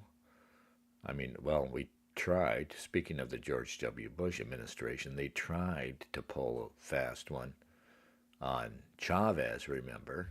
That fell apart within days.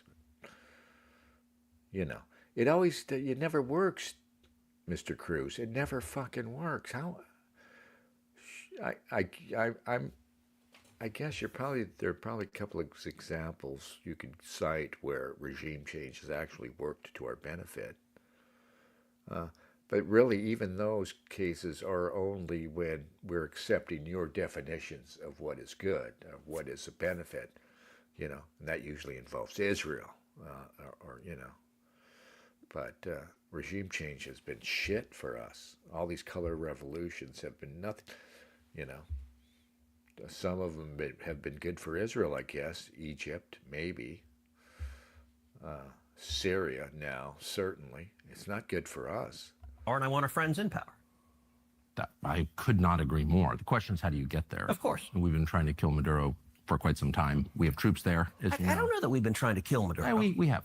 And I think you know that. And I don't know that. Okay, well, as a statement of fact, we have. So we do have massive sanctions. We tried to pressure him out of office. yeah, I'm there's all kinds not of aware stuff. of efforts. I'm just saying there's a lot of pressure coming from various parts of the U.S. government on that government, and it's still there. Yeah. Same, the country of our ancestors, Cuba, 1959, we've been working on that, hasn't worked. So it's I think we both agree it's hard to do. It absolutely is hard. And look, I think you're reasonable to ask, how do we produce that? And I think there's a distinction between what your objective is and the means to get it. There are all sorts of things I would say we would be better off. We'd be better off in China without Xi there. Should we invade China and topple Xi? Of course not. Better off with no national debt. There are lots of things. Totally. But it's good to say, all right, what are our objectives? Right. And so with the Ayatollah in Iran, saying you're for regime change, I don't view as complicated. I mean, the guy literally leads mobs chanting death to America. So that's not good. Oh, God. Definitely not good. That's what they always cite. Can you tell me something more concrete? Okay, they've chanted death to America. Can you please cite for me, a genuine threat they represent to the United States? The reason I think it's important to get a little more detailed about how that might happen is because there's military action in progress, which we're supporting. And the president has said clearly, including last night, that he is focused on eliminating the capacity of the Iranian government to produce nuclear weapons. You are saying we need to use military force to effect regime change. I have not said that. Oh, I must have. No, I have not said that once. I don't think we need to use military force to do regime change. I said I support it. I would like to see it happen. You asked me how should it happen? A popular uprising. What I've advocated for. Oh, yeah. All right, let's step. So, yeah, we're not going to strictly go to war with them, but we're going to try and overthrow the government by creating internal dissent, which is just as bad. We're going to do a color revolution on these bastards. Could you imagine? Well, I guess there are people out there that would try and do, it's kind of what, we were in a Cold War with international communism, the Soviet Union, for decades, precisely because we thought, and with good reason, that they were going to try and overthrow the U.S. government by sowing dissent within the United States. Why? Why do we? Who the fuck do we think we are? But it's part of the problem with the regime change. I mean, you're going to turn a country upside down to to run the leadership out, right? And then put your guys in there and expect everything to stabilize, right? Like everything's going to go calm again, right? You've got all these people riled up for reasons that are half bullshit, right? Now with the color revolutions, you go in anywhere and you can always find enough people who are discontented in any country. This country you sure could, right? You can find enough people who are discontented with real complaints, get them riled up and make them think you're going to fix things. But that is way easier than actually fixing things. So part of the problem with our color revolution strategy has always been that we replace the leadership and then we're stuck with it. We've got a bunch of people excited about change that isn't going to happen. They did it to Egypt, right? And then it led to disaster. And Egypt's still a mess from our color revolution there. Back a second. You and I, we've known each other a long time. I would say we agree on about 80% of the things on Earth. For sure. And there are a lot of things, and we can get into the nitty-gritty of foreign policy as much as you want. There are a lot of things on which you and I agree, not just a little bit, but violently. I totally agree. I was rooting for you in your last campaign, for sure. Well, thank you. Look, you have been heroic on the border. You've been one of the clearest and best voices in the whole country on securing the border and on the absolute crisis we're facing. And in Texas, I see it and live it every day. In COVID, in fact, you may recall in the middle of the COVID lockdown, I was out walking my dog when the whole world was shut down and we were living in lunatic times. And I called you and said, Tucker, your nightly monologues are the single best thing on television. Like I watch them like an injection of crack. Okay, I'm mixing my metaphor because you don't inject crack, but you get what I'm saying. Oh, really? Do you know how to you were standing up and speaking like, what the hell are we doing in a way that we desperately, desperately needed. And so whether it's securing the border, whether it's the insanity of COVID lockdowns and the vaccine mandates, whether it is the Second Amendment or the First Amendment, you and I agree on a ton of stuff. The 20% where we disagree, I do think is meaningful. And it's mostly in the foreign policy space. And what I would say, if you'll allow me to get a little theoretical, and then I'm happy to get specific. Yes. For a long time, people had perceived two different poles of Republican foreign policy. There have been interventionists, and those have been people like John McCain and Lindsey Graham and George W. Bush. And there have been isolationists. And the most prominent of those have been Ron Paul and Rand Paul, and there are others. And people perceive those are the two choices. You got to be one or the other. I've always thought both were wrong. I don't agree with either one.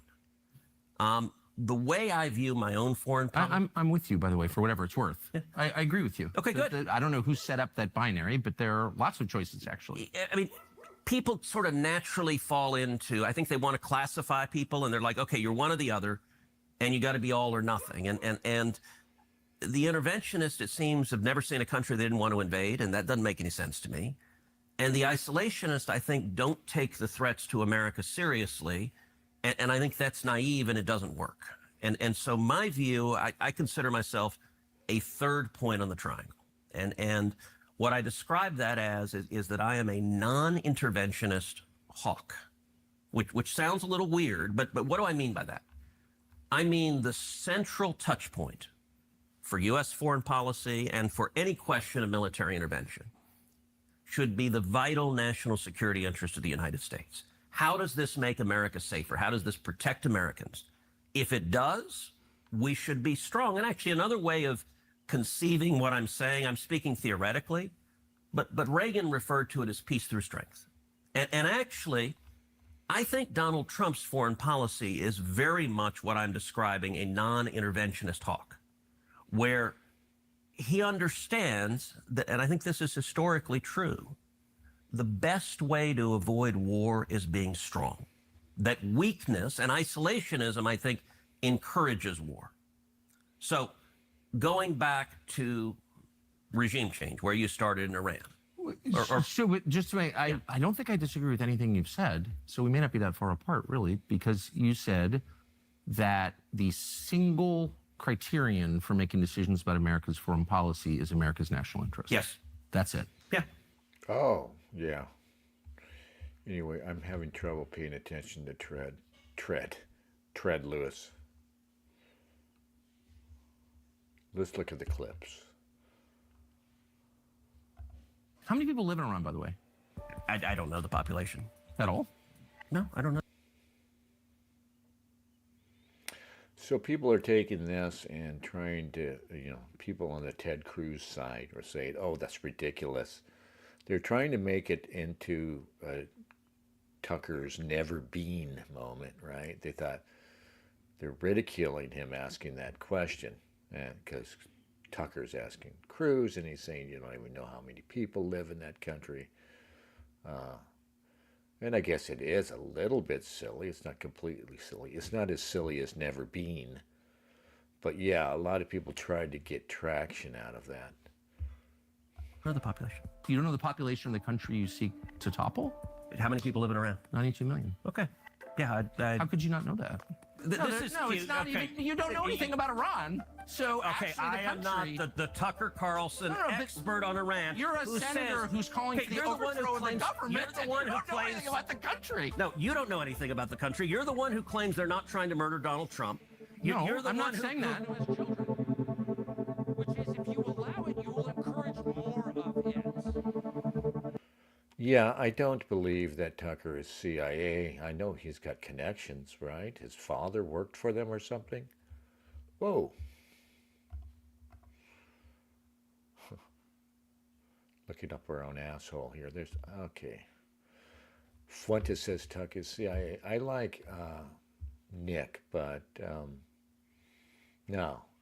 I mean, I just generally discard all this so-and-so is CIA. I look for the play, right? Everybody's saying that Nick is a Fed. Okay, let's say he's a Fed. What's the play, right? What's he achieving on behalf of the federal government, CIA, whatever? I can't see what he's achieving. You know what I mean? If you told me Ben Shapiro is a Fed, I'd say, yeah, that's believable. I don't think he's a Fed. He's just a Zionist, right? We can see the play with Ben Shapiro. Right? Let me adopt all these sensible, anyway, positions of the right. You know what I mean? Anti-DEI, anti-wokeness, maybe he's moderately, somewhat anti-feminist, right? Let me just adopt all of these things that are gaining traction with the younger men anyway. He probably agrees with them anyway, He's a conservative Jew. So yeah, let me just adopt all of these as a way of gaining favor with these people and bringing them into support for Israel, right? And like I always point out, but nobody ever listens, post-October 7th, this all sped up. This was all going on, but there were a lot of people, they're all over X, they're all over Twitter, um, and they're very much working and succeeding to a small extent, but really demographically, they're just their time is up. But they're trying to tie in just everything on the MAGA side. You know what I mean? All of our resistance to feminist excess and so-called civil rights excesses, right? And trying to bring that all in, tie it in, conflate it with support for Israel. You know, it's kind of like what James Lindsay does with his woke right bullshit. In a sense, he thinks he's doing it in a very clever way. You know, but then all of these guys too, and I don't think any of them necessarily are CIA. I think some of them are probably Hasbara, because that's a real thing, and there are people taking money from the government of Israel and other places to, you know, to push a line. But even those guys aren't so much controlled. You know what I mean? I think Mossad or whoever in Israel decides the Hasbara, I don't know how it works. You know, they see somebody and who's pretty much in line already with what they want to push, and they, you know, and they contact him and say, "How would you like to make money to?" You know, it's like the way the Daily Wire works, I imagine, right? They hire these people like Candace Owens, and like, wow, she's useful to us, so let's hire her. Hey, how would you like to make a shitload of money doing what you're already doing? Just, you know, talking and expressing your opinion. You already like doing that so much. And they hire her, and she does it, and then she maybe she drifts here and there, and they try gently suggest, you know, content, and then if she gets out of line a little more, they not so gently suggest it, and then she falls out of line completely, like she did. She's fired, or, you know, if she can't be brought back in line, she's fired, and they attempt to discredit her. I mean, I think that's far more common, you know. Plus, there are a bunch of fucking bots in you know, bot accounts coming out of places like Israel, but just people who, you know, the kind of people you see them all over X, all over Twitter, and they're so obvious. And you see them in the comment threads at websites. You know, the Steve Saylor comment threads when he was still over at UNS was rotten with these guys. And they're generally clumsy in making their arguments, and I don't know how effective they're going to be. You know, there's a reason why they keep trying to censor everything and bring everything under final control, because, you know, they can only manipulate so much. But, you know, it's pretty amazing what they can do, the manipulation. We probably, you know, just don't really have a clue just how bad we're all manipulated, right? And any individual involved in this doesn't really recognize the extent to which he is manipulated. I've decided that the only answer to it is to get offline as much, you know what I mean? Because I'm prone to do it too. I'm prone to doom scrolling, and I'm prone to distracted scrolling. So, like, I put my phone away a lot now. I don't even want to open the phone, Twitter, or none of that shit. I carry my Kindle with me a lot now, because if you know, I get that bored, you know, you always get these downtime, and you want to do something when you're just standing waiting for something. So I whip out the Kindle, and I've got, you know, I've got like a dozen books going at once, slow reading all of them. There's no way to go about it, but it's better than scrolling on the phone. Mogan David says James Lindsay is a narcissistic credentialed midwit. He is that. He also appears to be mental. He might be paid too, you know. There's a guy that I would suspect is fed, because I see the play again.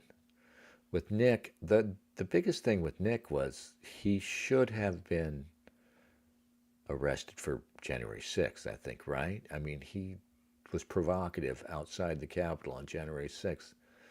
That is suspicious, but that's the one thing. And he's been out there for a long time, and he's very good at making his arguments. And I don't see the play. You know, at some point, the play has to come into focus, and we see, oh, I see what they're trying to do with Nick. That still isn't happening. For what have the feds preserved Nick Fuentes, right? For what are they saving him, right? At what point is he going to start trying to manipulate us? I don't see it happening. He's bravely, openly anti-Semitic, and, you know, and I just think it's funny that people, you know, I'm more likely as the guy who's saying, pointing out that he's a Mexican as the Fed.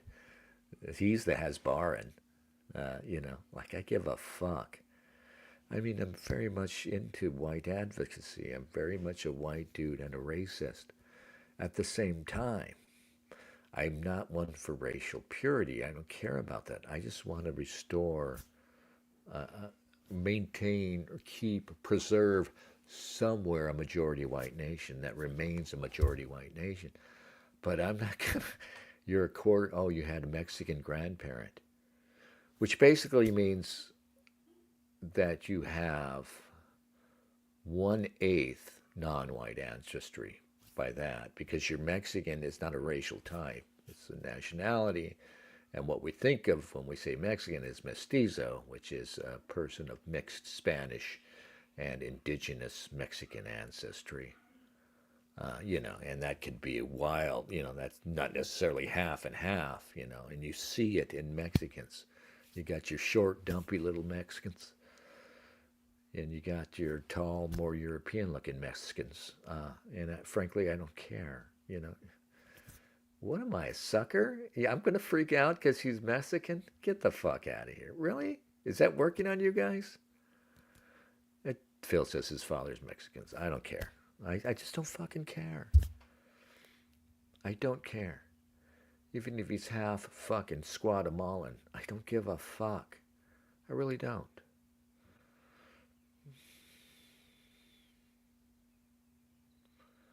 Media Hits points out Fuentes has been on Alex Jones lately many times. I don't know what that's about. What's that about? Maybe the play is coming into view. I hold open my opinions on Fuentes. You know, it might be proven that he's fed. But until he starts behaving like a Fed, I'm not going to fucking worry about it, you know.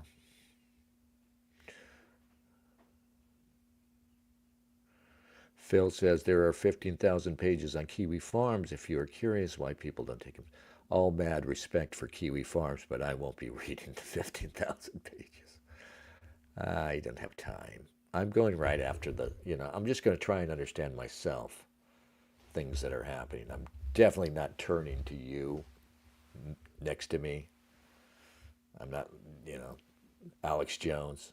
I mean, Alex Jones might be a Fed, right? Alex Jones is full of shit. He won't fucking be honest about the Jewish question.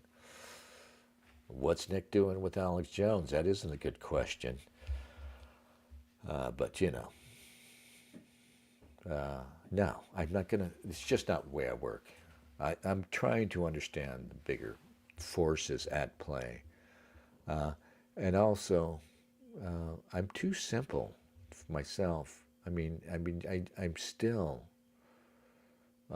just too fucking innocent about this shit. I don't understand. It's probably way worse than I think. The problem of feds and bad actors out there, fake actors out there. It's got to be way worse than I take it to be, because I can't imagine doing it. No, I guess, well, if somebody offered me $1 million, that might be a different story. You know, it's easy to be pure when nobody's fucking tempting you. But honestly, I don't know how else to be except to come out here and give my half-ass opinions honestly. And I don't understand. Maybe that's why I'm doomed. Maybe that's why my people are doomed. But I just don't understand this idea of that I'm going to double deal and I'm going to manipulate you, right?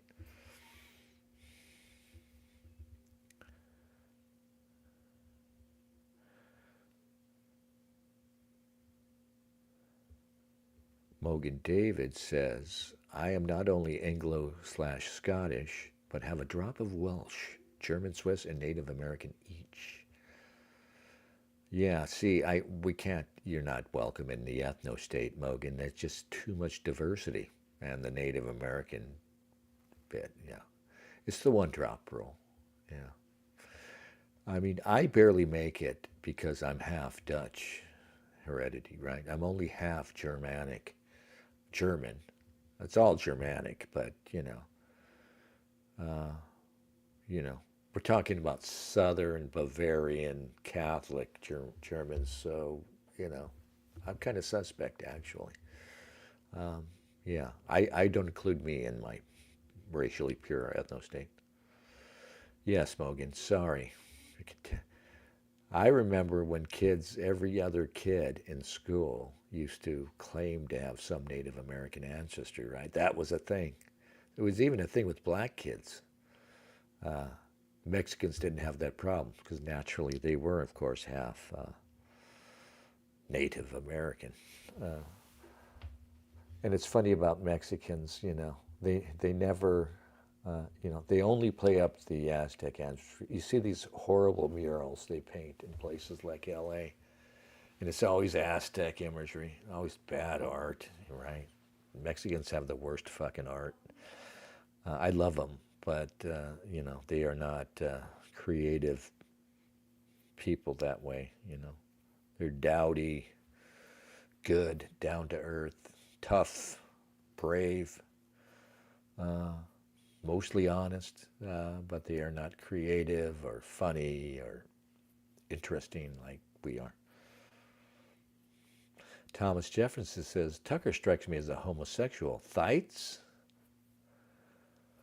I don't know what thights are. I have thoughts on it. I don't know. He doesn't strike me as a homo. Again, like I was just saying, I just don't even go there. When I see him blowing a guy, then I'll say, oh, Tucker's a homo. But until then, it just doesn't interest me. And understand, people are manipulating you guys. That's all I'm saying, right? Tucker's a homo. Nick's a spick. Nick the spick. Just nobody passes muster with somebody, right? Everybody who rises to a certain level gets tagged from some quarter, right? So all I can do is just throw all that out. I hate it anyway. It's also fucking tawdry and stupid. And I just throw that out, and like I said, I look for the play. And I can see the play with Tucker, quite frankly, right? But I think of Tucker as being kind of a aw shucks, credulous naif, frankly. And that explains it. But Tucker could be, look, he's speaking at turning point right there, right? On that picture. Tucker could be, what's the word I'm looking for? But a fake actor, a sort of has-bar and fed, whatever you call it. Because he doesn't go there, you know what I mean? But no, I think what I see when I look at Tucker is a guy who's too late coming to enlightenment, too little too late on the enlightenment, right? And he's still indulging the easy part of it. It's easy to come out and talk about the excesses of DEI. It's easy to denounce the censorship. It's easy even to talk about this madness around Israel.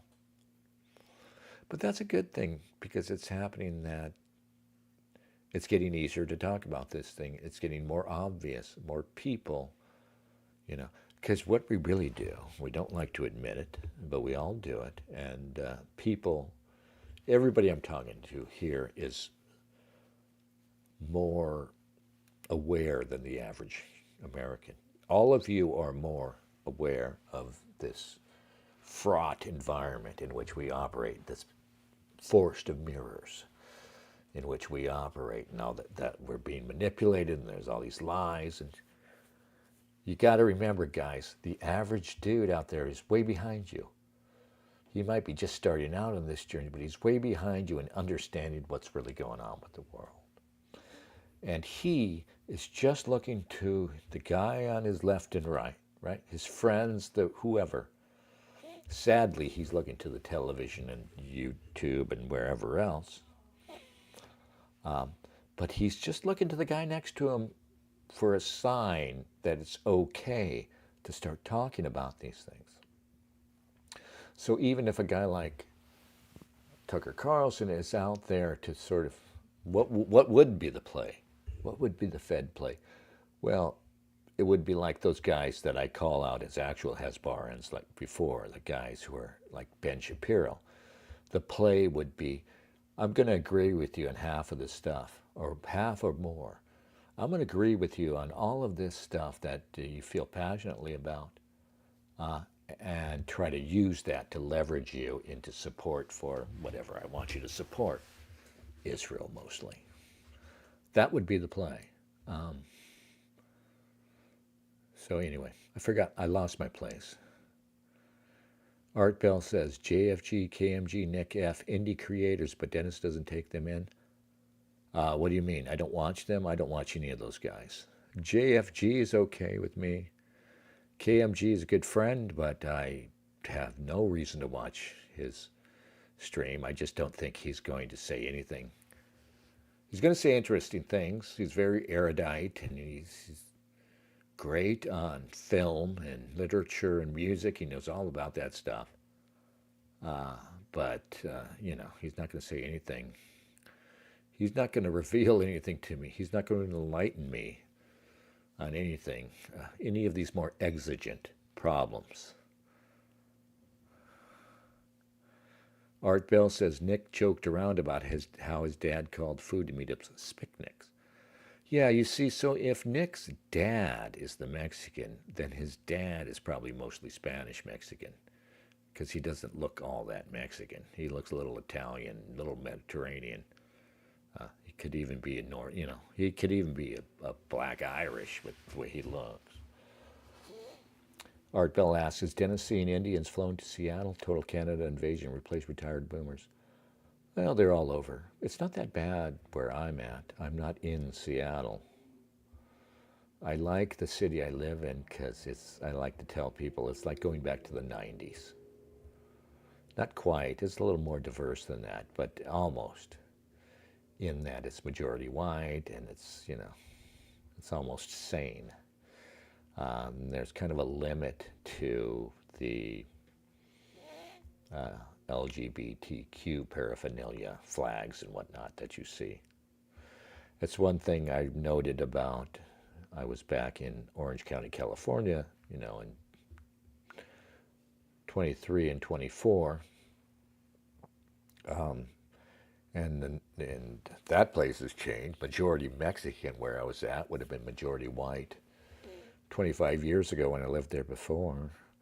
But the good thing about it being majority Mexican was that there are very little pride flags. And I don't think I saw a single in this house sign anywhere. Nobody had, any clue, any time for it. And I don't know if this happened in Portland or in Orange County. I think it actually happened in Portland.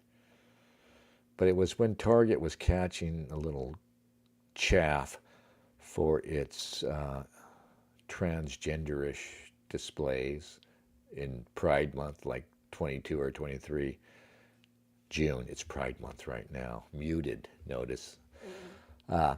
And Target was catching hell for their supposedly elaborate Pride Month displays.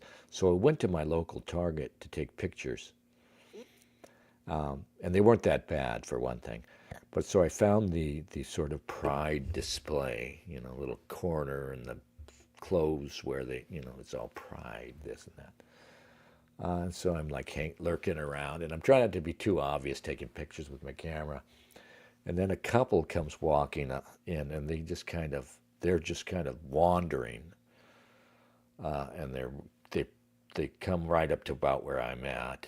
They don't really notice me, and they're kind of stumbling along, and they stop right in front of the big pride fucking sort of flag, and it would have pride and then like a rainbow, and then the clothes there were really gay as fuck. It's kind of stupid, right? So they come wandering in and they stop right at that. And I don't know if it was I think it was the girl. It was a couple and they were Mexican. And I think it was the girl. They stop and they look, and they kind of get this look on their look of disgust. And the girl says, "Gay." So I just thought, well, that's cool. Yeah, I like that.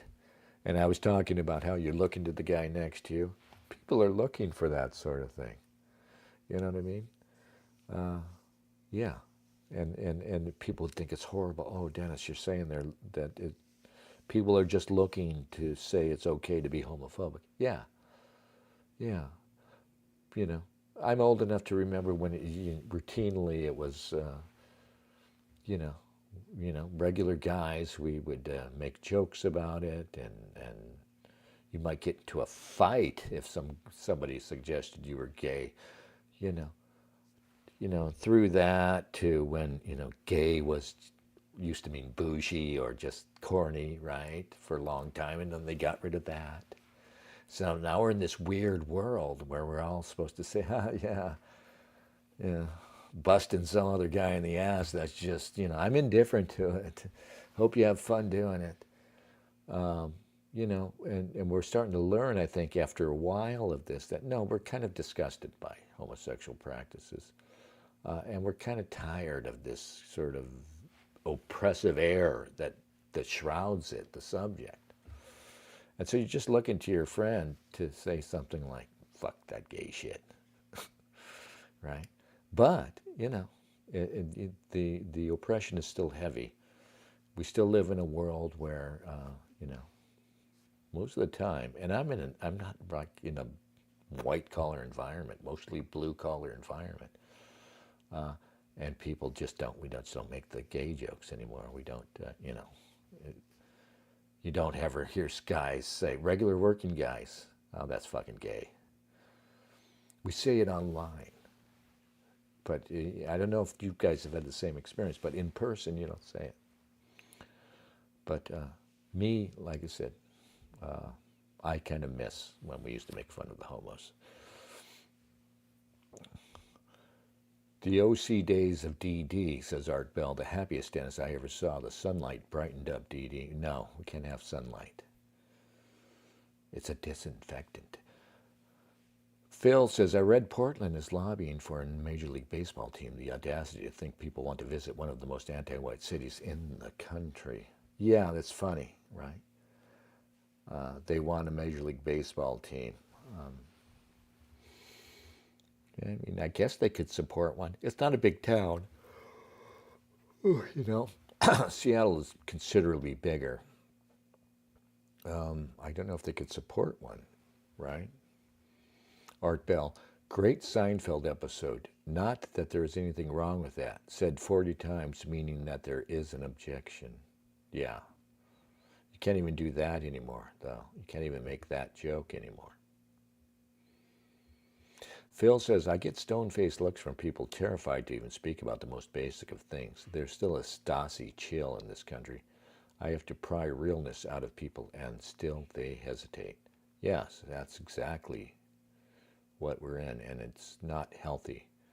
And even taken into account, let's say that I have sympathy for the gays or any group that might be marginalized, to use their, even if their fears are well grounded, even if sympathy is warranted for them, even if it's good that they don't have to feel bad, it's nonetheless bad that we all exist under this oppressive blanket, that this never a good thing. And I would rather have, the so-called bigotry in freedom. It's the same. Let's see if this light is not too bright. There we go. It's getting darker, and I'm having to turn up the light a little bit. You know, it's the same equation with crime and with, you know, order and freedom, right? This is all ruined, of course, when you diversify and you let in more blacks and browns, and you raise you lower order and raise crime with demography. But aside from that, I mean, you always have this balance between order and freedom, order and liberty that you're keeping, right? And you could, you know, for absolute order, absolute security of your person, you could acquiesce to complete, you know, just a tyranny of police, right? You know, you could be just, everything could be a security check. Everything could be, you know, you could live in a police state and be perfectly safe. But do you want that, right? We accept. This is all, of course, this is all being ruined by diversity, but it, you know, it used to be more clear that we accepted a certain amount of uncertainty and risk as a cost of freedom and liberty, right? You don't want a cop at every corner. You don't want to be stopped every time you take a drive in your car. You don't want somebody watching you 24 hours a day, even though we're headed that way. Now, you know, likewise with this, you know, question of bigotry and marginalized groups and what you should be allowed to say. Okay, we can try and have everybody completely happy, nobody offended. I don't even know if that's really the goal, but let's say it's the real goal. Yeah, okay, I mean, that's kind of I can see why somebody might think that's a good, necessary goal. But, you know, to get there, you have to drain out of your life, the life of the people, all kinds of stuff, humor and you know, just humor and insight and honesty, right? And you just, everybody's walking around, and that's what's wrong with this country. A big thing that's wrong with this country is that we're all walking around afraid to fucking speak our mind, just about a lot of things, not just about the Jews. Art Bell points out, your phone is the ultimate tracking machine, apps installed, listen in, etc. Yeah, I'm convinced they're listening in on your microphone, right? More than once it's happened to me that I've been sitting talking to somebody about something. Oh, I need to go look for, you know, shoes. And wouldn't you know it, fucking shoe ads start popping up. Though it's been a while since I've noticed that. Yeah, so I put the phone away a lot more. You guys got to think about, you don't need to carry your phone all the time, right? So at work, I put it in a locker or something. Okay, just stay there. You don't have to be with me. Mostly I do that because I do just like everybody else, I guess. You know, when I get bored, I mean, just pull out the phone. But I have to do a lot of meetings and shit, too, with work. And I swear, it's depressing sometimes how I'll walk into a meeting and everybody's waiting for one guy to show up, the boss, whoever, to show up and kick off the meeting. And it's been times when I've been there with 10 guys and every one of them has their fucking phone out. Nobody's doing anything constructive with their phone. They're just scrolling like I do. Scrolling YouTube shorts or TikTok or whatever the fuck. And you can't turn off YouTube shorts. YouTube has their short vids now, right, to compete with TikTok. And it's basically TikTok on YouTube. And you open it, and I still get drawn into that shit. And so I keep selecting show fewer shorts. You can select that, but you cannot turn them off. I was trying earlier today, and I discovered you can't turn them off. You just can't. You can keep punching show fewer, but they just keep coming back.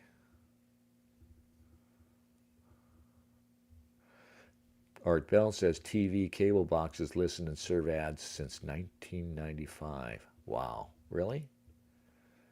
Yeah, You know, you can always just, with any of these things, you can always assume the reality is much worse than what you know or even suspect, right? God knows what they've gotten away with and even sort of stopped doing, right? Things have came and went, outrages that we never caught on to, maybe, right? God only knows. Phil says the amount of people who volunteered to put Alexa, Amazon speakers in their homes is scary. Yeah, and I don't even understand it. Siri, Alexa. Fuck, I don't want to talk to appliances. Really, is it? I've already got a remote for the TV. I don't actually have a TV now. But everything is easy, plenty easy. You know, it actually feels like a hassle for me to be talking to the thing. It's easier to punch a button, right? Isn't it easier to just, here, you know, I've got my iPad here. Okay, I touch two icons and I'm watching fucking YouTube, which is what I watch instead of TV, right? Why do I want to go, turn on YouTube? What the fuck is that? People are idiots.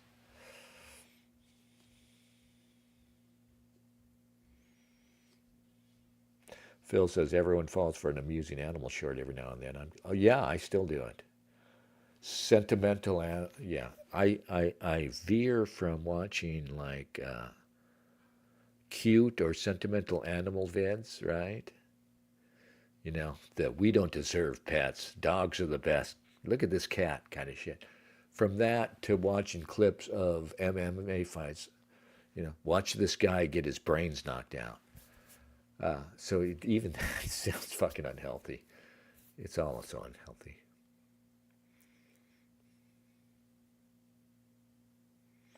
Art Bell says John C. Dvorak would have a 5-minute talk about one thing, then watch as ads of it popped up on his phone. Yeah, I mean, you could test it, right? I could just take the phone out, put it here, and talk, and then, yeah, probably find it. I don't even care.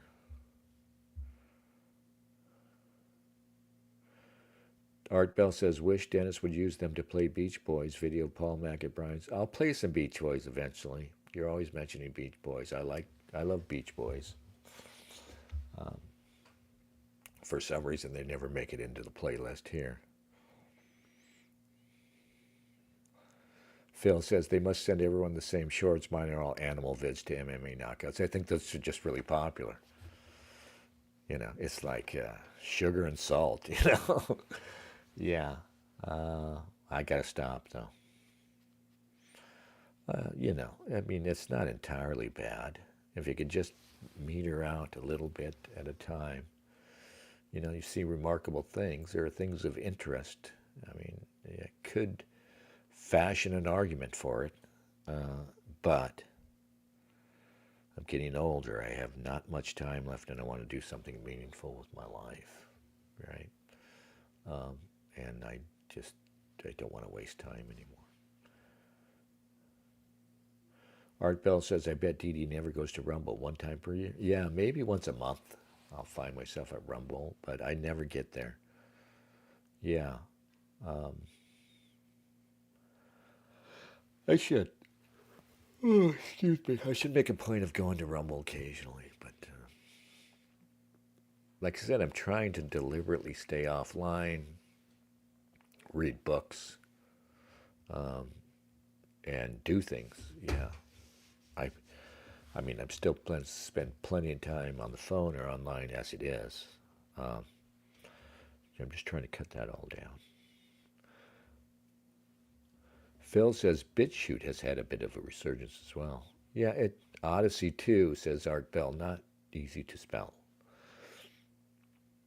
Yeah, there's just too many platforms, right? I mean, there's got to be one portal into all the platforms, the way that they have Hulu. I don't have Hulu. But I think how it works is Hulu, you just have all the platforms on Hulu, right? People have it on their TV, however that works. But I just want, to go to one place and then you can just show me all, okay? YouTube, Rumble, Odyssey, BitChute, whatever the fuck, wherever I might find things of interest. Let's line them all up. There shouldn't be all this. Art Bell says, if you get Hulu, tell your doctor. Yeah. Anyway, I think it's time for us to call it a night.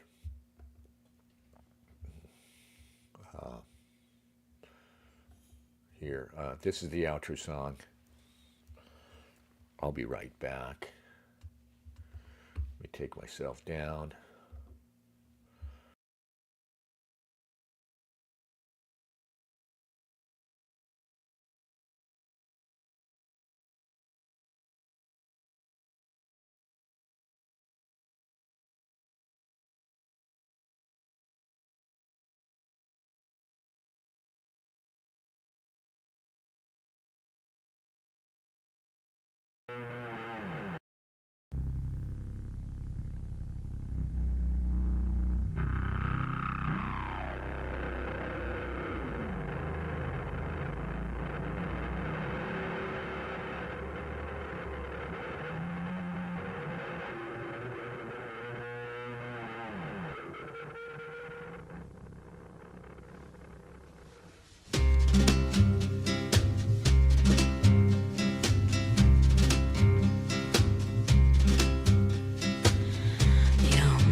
Sir, my fire is very small.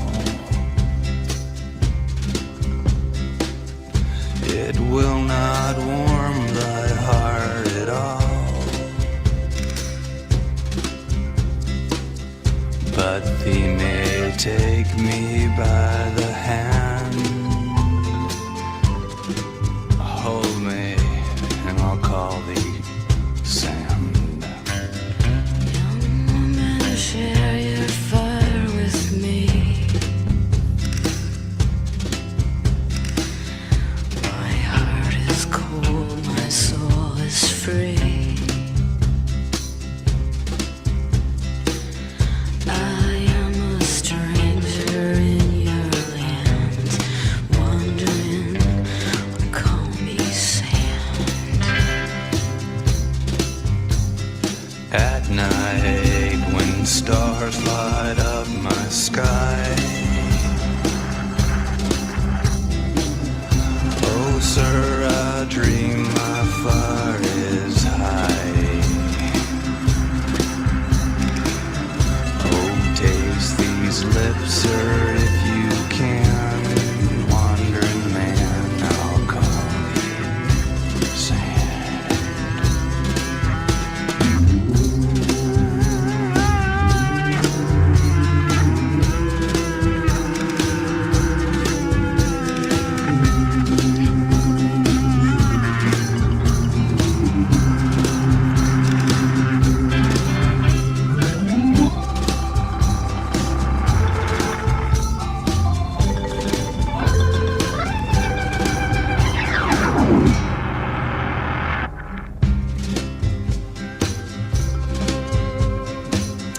Oh, sir, my fire is burning high. If thee should stop, sir, I would die. The shooting star has crossed my land, wandering man. She whispered, Sam. young woman shared her fire with me. Now warms herself with memories. I was a stranger in her land, wandering man,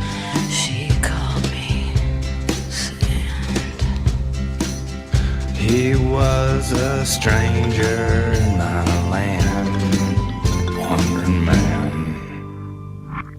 She called me Sam.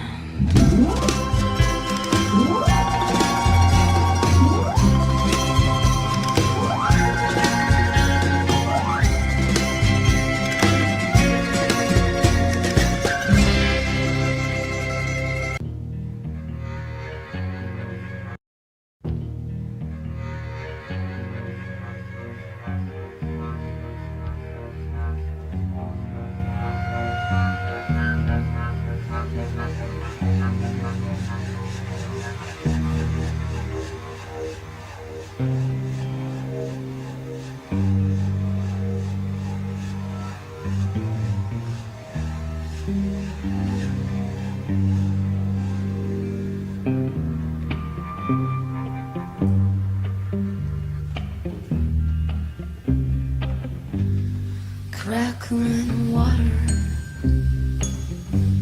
and crackling light and the crackling clouds here in the crackling night. I want you now. If this is not hate,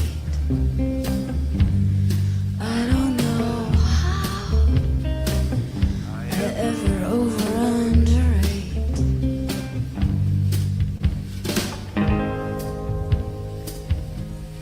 Here on earth, where the wind and the rain prevail, bends what you build and it rusts what you nail. Here on earth,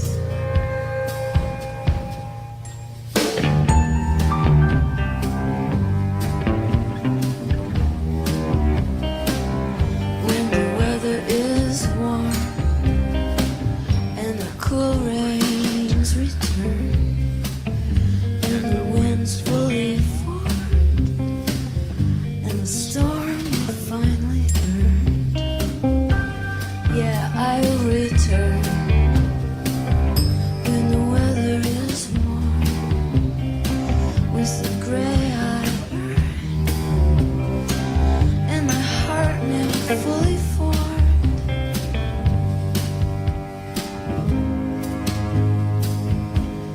Here on earth was the